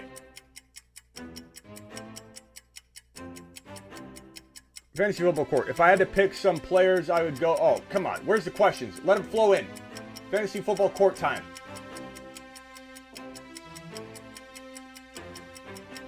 Thielen and Russ versus Allen and Claypool. Exactly. Exactly, Curry. Exactly, bro. I'll take Claypool all day long. Mr. B, let's bro fist it out, okay? Can you give me a virtual bro fist? I do appreciate you, man. I like to build teams with the long haul, but getting the best player available wins you seasons more often than not. Where's my thing? I almost smashed my glass. Correct. Okay, let's get back to fantasy football court the right way, the proper way. Thoughts on Golladay? I love Golladay if I'm getting him really cheap, like wide receiver 3 value. Do I like him as a high-end wide receiver 2? It depends if I went heavy running back and like let's say I went like Jonathan Taylor, Gibson, and Mahomes, or Jonathan Taylor, Gibson, and Waller. And then I'm like, I haven't drafted a wide receiver yet. Like, could I envision having Jamar Chase and Golladay and redraft as my wide receiver 1 and 2? I could if I built weird, you know, or if I went Jonathan Taylor, Gibson, Jefferson, and then went running back, tight end, or running back, or something, and then later on, you know, I traded up and I got a Golladay. Like, I could see that. Like, I just don't know that Golladay would be my wide receiver 1. I like him a lot. I think he has the potential to be a top 10 wide receiver. We all felt he was top 10 wide receiver material last year, and I think we've all got it stuck in our head that this guy failed us. Did he fake his injury a little more than you know, he was actually hurt? Maybe. Did he want out of Detroit? Yes. What wide receiver doesn't want out of Detroit? Detroit is a disaster, and I think that's why I'm really down on Swift or any Detroit players, is I don't think they're moving the football. Josh Palmer sleeper. I agree, Noah. I like him. Mr. B, do we have a bro fist? Where's my bro fist? Let's bro fist it out, bro. Drop me a virtual. The best player is completely subjective. Everybody thinks they know who the best player is. Exactly, Mr. B. Exactly my point. And everybody thinks they know the best draft strategy too, Mr. B. Like your comment about you can't believe people don't realize what they leave on the table, or whatever I'm paraphrasing, by going quarterback early. It's, Mr. B, that's my whole point. The problem, Mr. B, is I'm defending you. Your approach is fine. But your approach to your approach is that yours is the only approach. And that part's wrong. To suggest to somebody that if they take a quarterback early, they're making a mistake. Just because you do well, Mr. B, not drafting quarterbacks early, did you ever consider, Mr. B, that that's catering to your skill set perfectly? Have you ever considered that your skill set as a fantasy football drafter might be different than Phillips over here, or Bill from accounting, or Steven, or whatever? Did you ever think that maybe those people don't stream quarterbacks well, or identify quarterbacks late very well? Like, you can't say that's a bad move unless you know everybody's skill set as a fantasy football drafter. And I really believe you do well with your approach, but it's a closed-mindedness to say that your way, because you've done well with it, is the way. And it's not. Do you know something, Mr. B? Some people dominate drafting Travis Kelce in round 1, and they do a darn good job building a team around that. I don't like that. That's not the way that caters to my skill set. Does it make drafting Travis Kelce in round 1 wrong?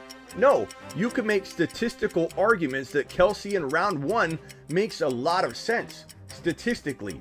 Advantageously. That's even a word. You can make the arguments, but it doesn't mean that drafting Kelce is good or bad for everybody. You can please some of the people all of the time, Mr. B. You can please all of the people. I know. You can please all the people some of the time. Some of the people all the time, Mr. B. But you can't please all of the people all of the time. And you can't give blanket advice for all the people all the time.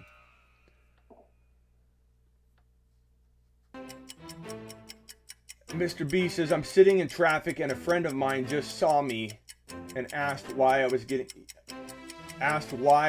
yelling at my phone. Because he can hear me yelling?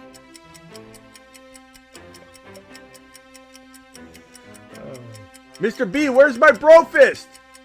I'm looking for it. You haven't dropped a virtual bro... Oh, you're driving. Never mind. Can you say virtual bro fist, Alexa?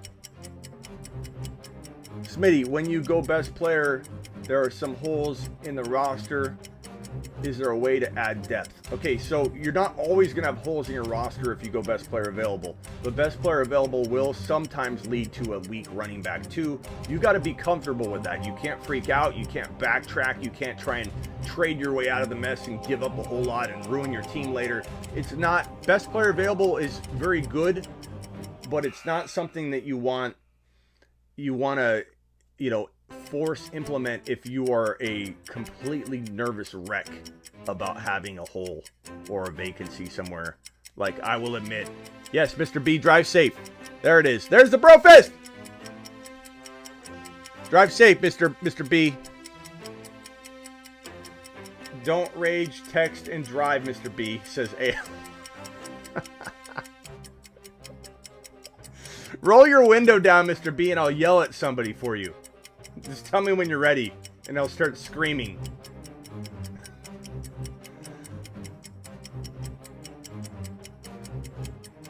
So, Terry, to answer your question, it's not the easiest draft approach for the nervous wreck type person. So if you like can't sleep at night because you're going Javonte Williams, Michael Carter, and Tony Pollard and Trey Sermon as your running back 2 platoon, don't try it. But I absolutely love it.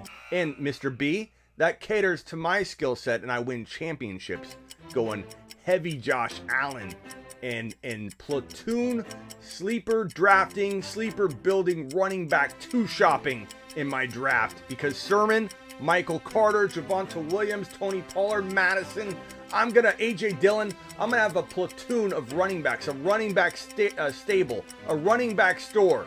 And one of those guys is going to pop off. And when they do, it makes that Josh Allen drafting so much more impacting. And I love it. Noah, I'm not surprised by this comment. Noah says, best player available is BS. The best player available at your 3rd round and the 4th round picks are QBs. You're telling me to take 2 QBs in the first 4 rounds? That's BS. Yeah, Noah, I'm telling you not to use common sense. Mr. B, roll your window down. I'm about to yell. Noah, use reason, bro.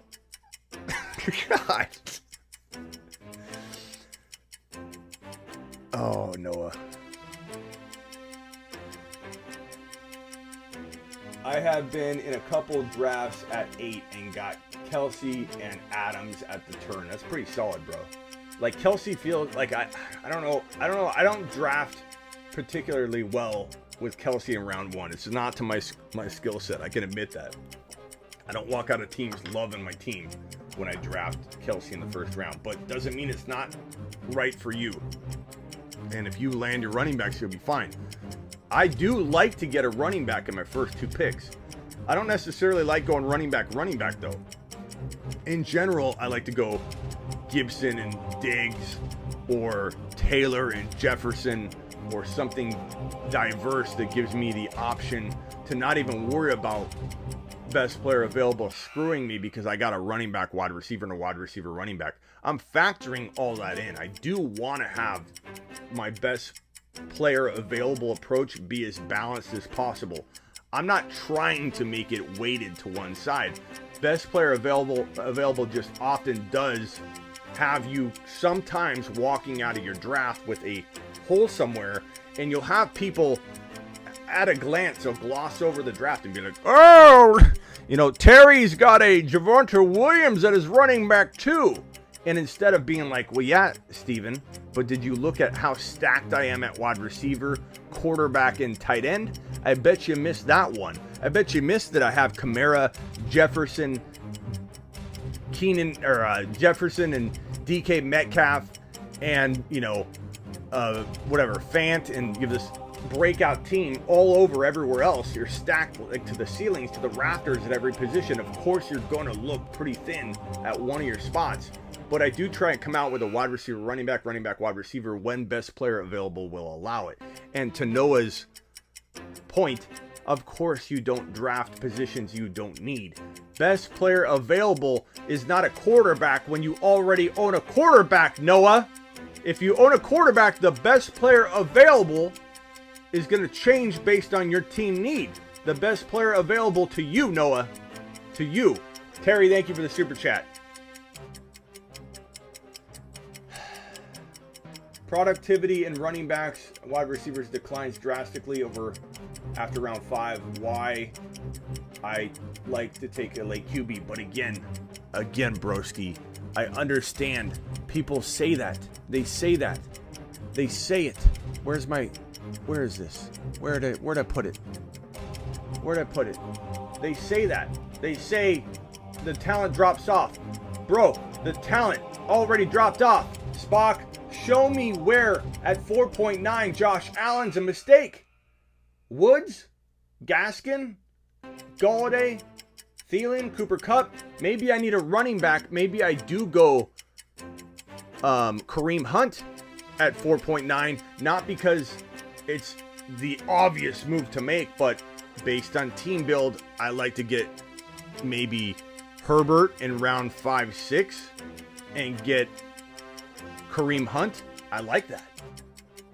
I'm okay with that. That's a good move. I'm not disagreeing that I don't see the advantages of this or that. I'm okay with differing opinions. I was merely going at the topic of you are almost ridiculous if you go Josh Allen at 4.9. Do you not understand football? That's the stance that I was attacking. Nothing else. That is what I was going after. It makes sense to go Kareem Hunt and Herbert. It makes sense to go Josh Allen and Javonte Williams.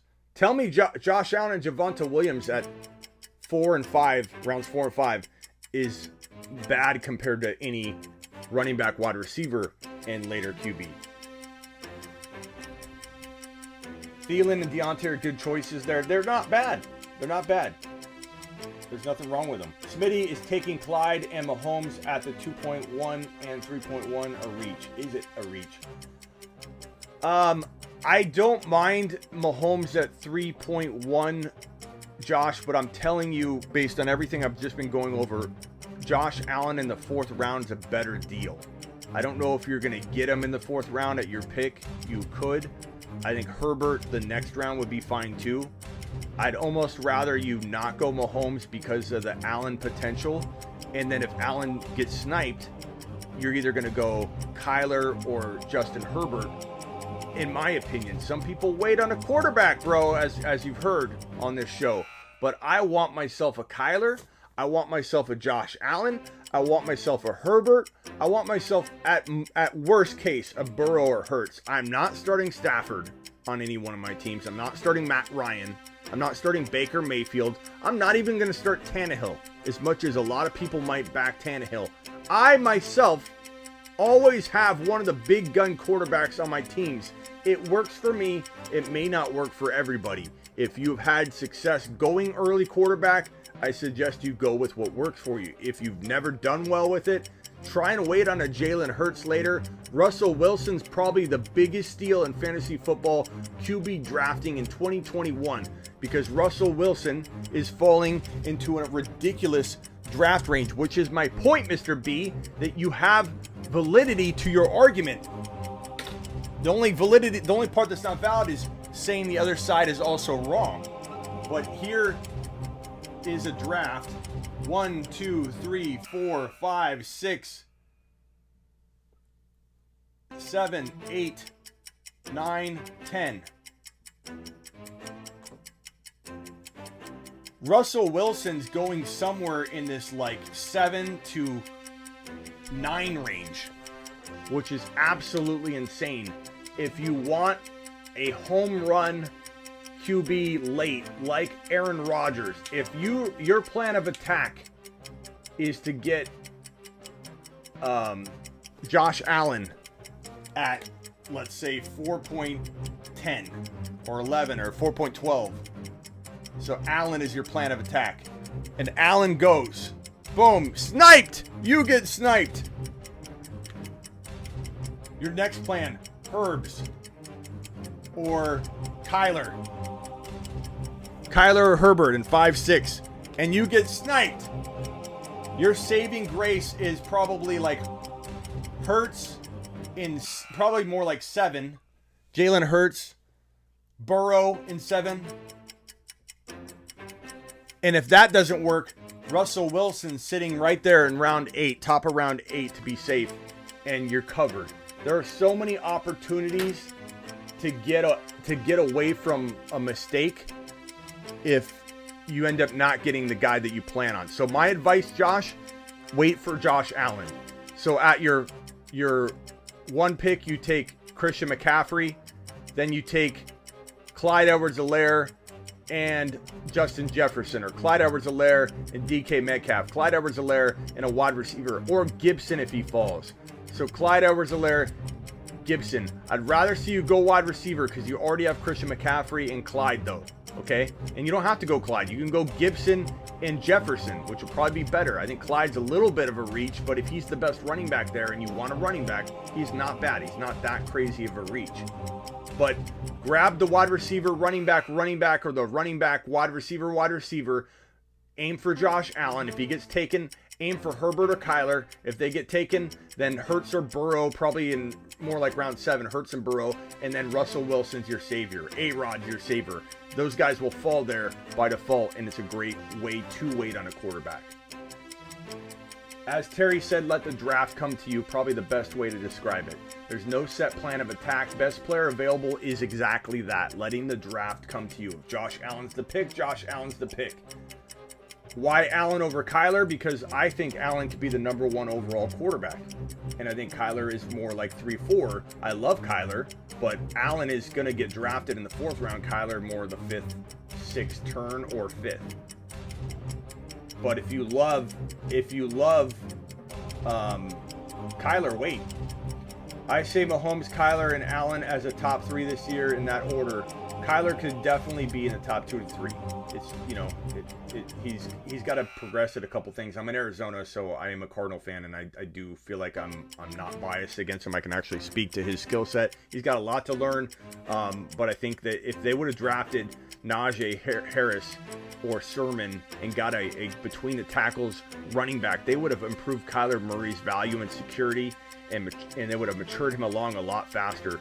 Pretty dumb move by the Cardinals to not address that quarterback spot and go with a early reach of a player in Collins in the 1st round. It was ridiculous. Derek Carr, top 5 this year? No, Mike. I don't think so. Trust your gut, but bro, no. No, bro. I mean, if anything, dude, Carr could be out of a job with one news posting that A-Rod's getting traded to the Raiders. You know what I mean? Like, there's no way. Kyler easily has a shot at it.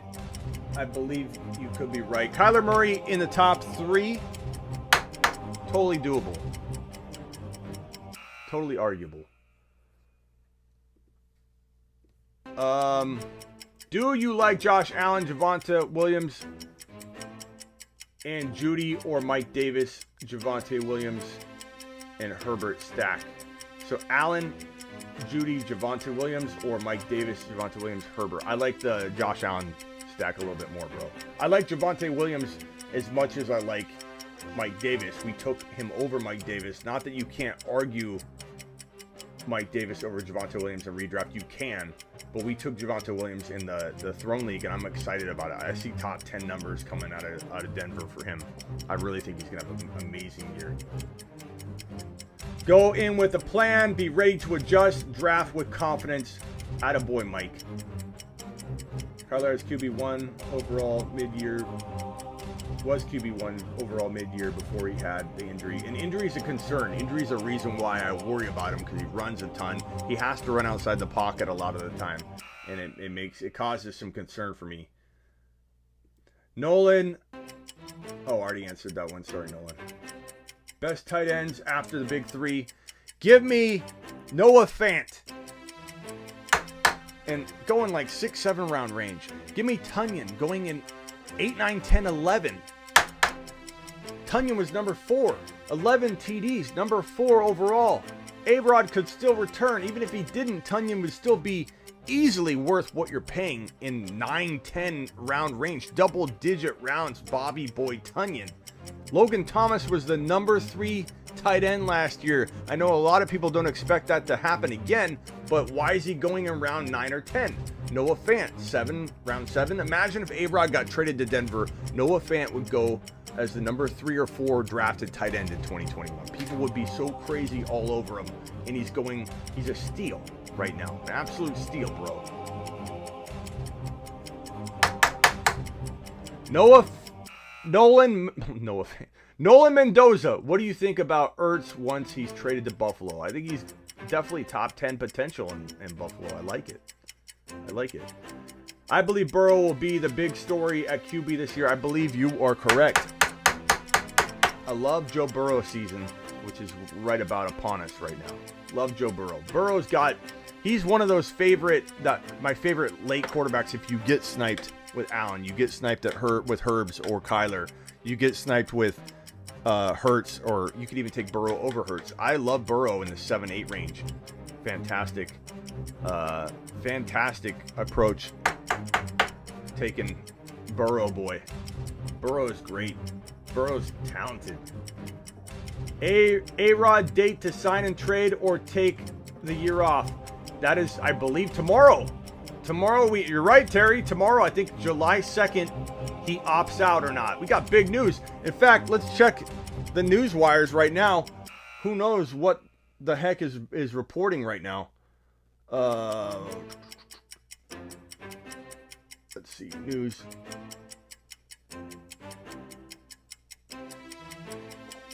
Nothing. I believe tomorrow. Tomorrow, I believe he has to either opt out or not. We might know tomorrow, and I'll go live if anything breaks. Believe you me, Terry. Believe you me, Terry, that if A-Rod opts out, I'll be live.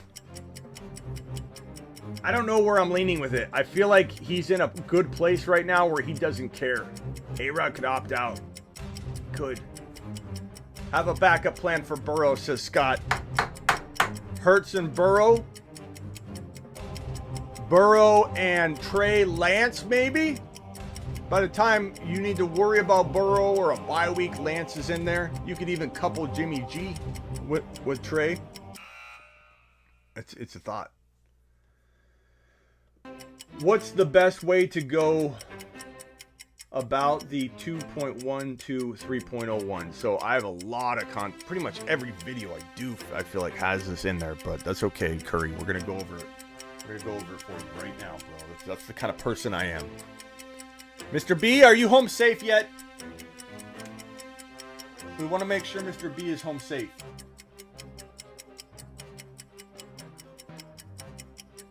So you have this pick, and this pick. The 1.1, you're going CMC. Don't tell me you're not going CMC, or I'm gonna get crazy and start yelling, and Mr. B's gonna roll his window down. People are gonna think he's upset.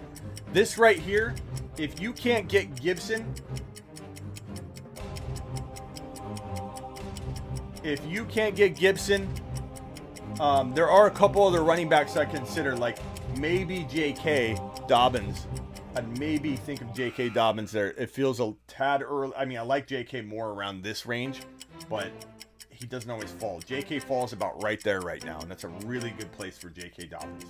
But Gibson I like a lot. I don't mind Clyde there, but I find the best value is in two of the wide receivers. So Jefferson and DK, Ridley and Jefferson, DK and Ridley, A.J. Brown and Jefferson. I'm not talking about Keenan Allen. I love Keenan Allen, but Keenan Allen is a pick right here for me, 3 to 4. That's where Keenan Allen goes for me. It doesn't mean that I don't love him. I don't take him at this pick here. I love him. Just not right there. Jefferson, DK.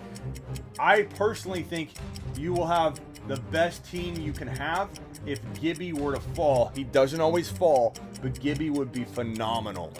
Christian McCaffrey, Gibby, and Jefferson. And if you're so lucky, you get CeeDee Lamb to fall to you here, you are living large. And if he doesn't, then my boy Josh Allen, who I've just been speaking about over and over, is probably your best play. So for all the QB haters in the room, tell me you hate this team right here. CMC, Josh Allen, Justin Jefferson, and Gibby. Let's put Gibby here. That team is absolute straight fire. Justin Jefferson, Gibby, CMC, Josh Allen. I love it. I love it. Now, depending on who falls here, I don't mind if this turns into a later draft selection of Herbert. And let's say you get another player like Kareem Hunt. I don't hate that. I don't hate that at all. That's a good team too. But give me the 4th round Josh Allen and the later Javonte Williams. What I'm trying to tell people that are hell-bent against early QB is that Allen and Williams is greater than, I think, Hunt and Herbert. And I love Herbert. So Herbert and Allen, or Herbert and Hunt is not as good as Javonte Williams and Josh Allen. That's my apples to apples argument. That's why I'm so hell-bent against going quarterback early when it makes sense. When it makes sense. Not QB haters, just not Allen believers at that ceiling. Maybe. I like Lance and Burrow idea. I do too, man. And you could get Jimmy G at the very end of your draft. I know some people don't hold 3 QBs, and you even get made fun of by holding 3 QBs sometimes. I don't care what people say about my team. I don't care what ESPN says about it when it gives me a C+ grade almost every single time. I never get high grades on ESPN or wherever I draft. I get a middle of the pack or below team ranking every single time because they don't predict the future. They're going off last year and they don't see what I see in Javonte Williams. They don't have CeeDee Lamb as a top 5 wide receiver. They don't know that Trey Sermon is a steal on my bench, and when they calculate bench value, he's getting virtually nothing in the calculation. I don't care.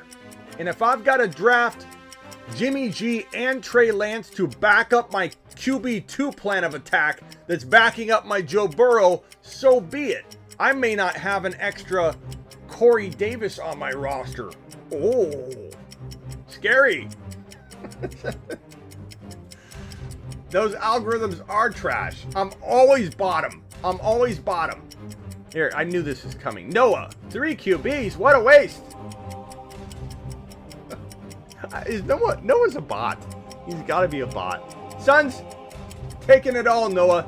I love the Suns are going to win it in 3. They don't even need the 4th game. This thing will be wrapped up in the bag in 3 games. Everybody's hurt, and we're going to hear that excuse over and over when my Phoenix Suns, I'm in Phoenix, baby. When my Phoenix Suns win it all, it's going to be nothing but, hey, everybody's hurt. Of course you won. How could you not get hurt? Like, we didn't have our star player break his nose and have to wear a mask, get elbowed again last night, get shoved in the back last night. Like, we haven't had our point guard get COVID and miss games and injure his shoulder. We've had injuries too, baby. And the Suns are pulling through. The Suns in 4 in the finals. Suns in 4. I really hope Trey Lance can make it back and pull this out so that it can be Trey versus Booker, Booker versus Trey. I can't wait to see. That's what I want to see. Trey Young is so good, getting so much better. I love that people clown on the fact that he's potentially someday going to be a top 10 wide receiver, top 10 player in the NBA. I like Trey Young. Trey Young is exciting. He's only going to get better. My Phoenix Suns in 4, maybe in 3.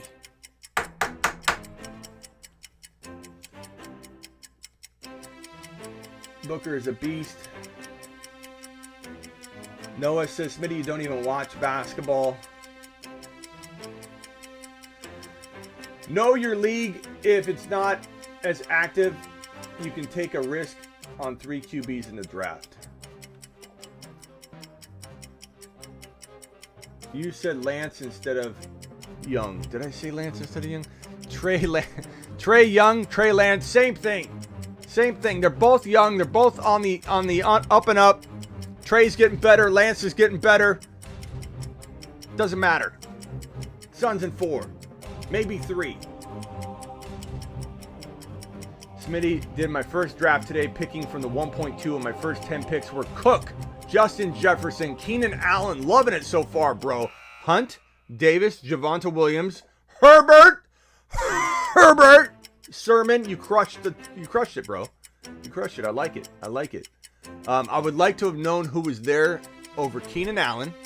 We did that in the Throne draft. We drafted Keenan Allen. I'd love to know who was there. I like Keenan Allen a lot. I'd like to know who was there when Hunt was on the board. But past that, I can't see that you made any mistakes. These are very, very good draft selections. Make sure you have Madison. You better have Madison, Mike. You better have Madison. You better not have let somebody snipe you for Madison. Everyone knows the Clips would win. It doesn't matter what you think could happen. Because I believe it was you, Noah, and a bunch of other people that said the Suns won't win. The Suns won't win. The Suns won't make it to the finals. And now I hear a bunch of excuses and cricket sounds and birds chirping and butterflies and rose petals and buttercups all on my side of the fence, baby, because the Phoenix Suns are in the finals. And Noah, you're probably in diapers or not born yet the last time the Suns were in the finals. It's a big deal around here. Herbert is the GOAT.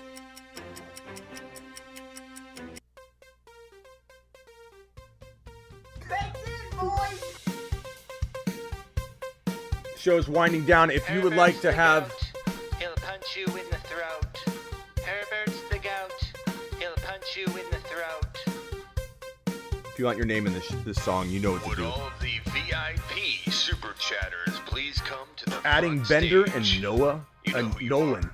Sorry, Mark Nolan. Cleveland, the Silver Brothers, Nolan Mendoza. Austin, Double A, Terry Roberts, please report to the Bender. front stage.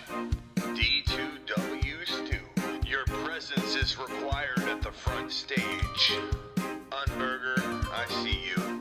Tony Turley, we see you lurking over there. If you want your name mentioned in this song, all you gotta do is drop a $14.99 super chat so Smitty can identify you and drop you in. Get your name in the intro song of every Tuesday, Thursday show.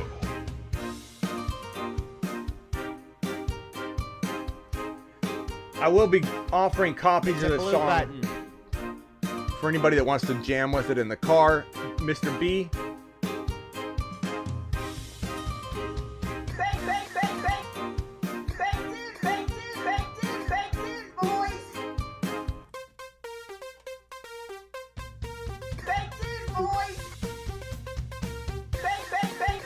Flash sale. No, this is Herbert's the goat. He'll punch you in the throat. this is the door league. Herbert's the goat. He'll punch you in the throat. This is to get in the song. Run They're it back, separate, Ma.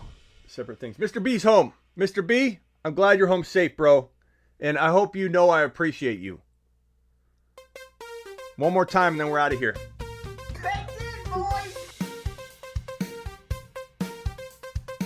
Herbert's the gout. He'll punch you in the throat.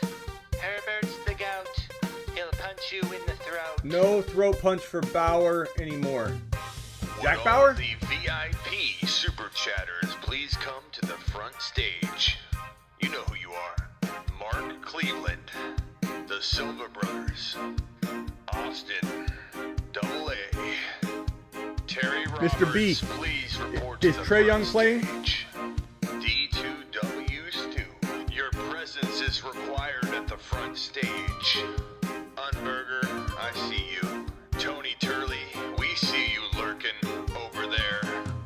If you want your name mentioned in this song, all you gotta do is drop a $14.99 super chat so Smitty can identify you and drop you in. Get your name in the intro song of every Tuesday, Thursday show. I would have liked MT Mike Jones over Hunt. It's a blue button. You got Mike Davis, so I would say that was the only misstep, maybe. It might not even be a misstep. I would have taken MT over Hunt. That's it. Trey is out. Dang it. Are you sure, Noah? I don't know. I got to double confirm Noah. Herbert's the gout. He'll punch you in the throat. I don't think so. Herbert's the gout. He'll punch you in the throat. Man, they need Run it Trey. back, Ma. They need Trey. All right, guys, I'm out of here. Thanks for watching the Fantasy Football Show. Thank you to all of you, even to Noah, even to Mr. B, especially to Bender and Noah Mendoza, who are going in this song because they super chatted $14.99. Anybody super chatting $14.99 goes in the song that plays at the intro of every single Tuesday, Thursday show. And of course, if you want in the door league, Would all $20 the gets you in the door league, super baby. chatters please come to the front stage? You know who you are. Trey is out. Mark Cleveland. Trey is out. The Silver Brothers, Austin, Double A, Terry Roberts, please Bauer's report to in. the front Jack Bauer? stage. D2W Stu, your presence is required at the front stage. I'm not mocking today, bro. We normally don't mock on the Tuesday, Thursday show, but I mock at night. We see you lurking over there. If you want your name mentioned in this song, all you gotta do is drop a $14.99 super chat so Smitty can identify you draft should I take? and drop you in. Get your name in the intro song Probably of every Palmer, bro, Tuesday, but that's Thursday late. show. Probably Palmer, Mike. Jack Bauer? It's I a miss blue Jack button. Bauer. Later, Mr. B. All right, guys, I'm out of here. Peace out. Appreciate all you.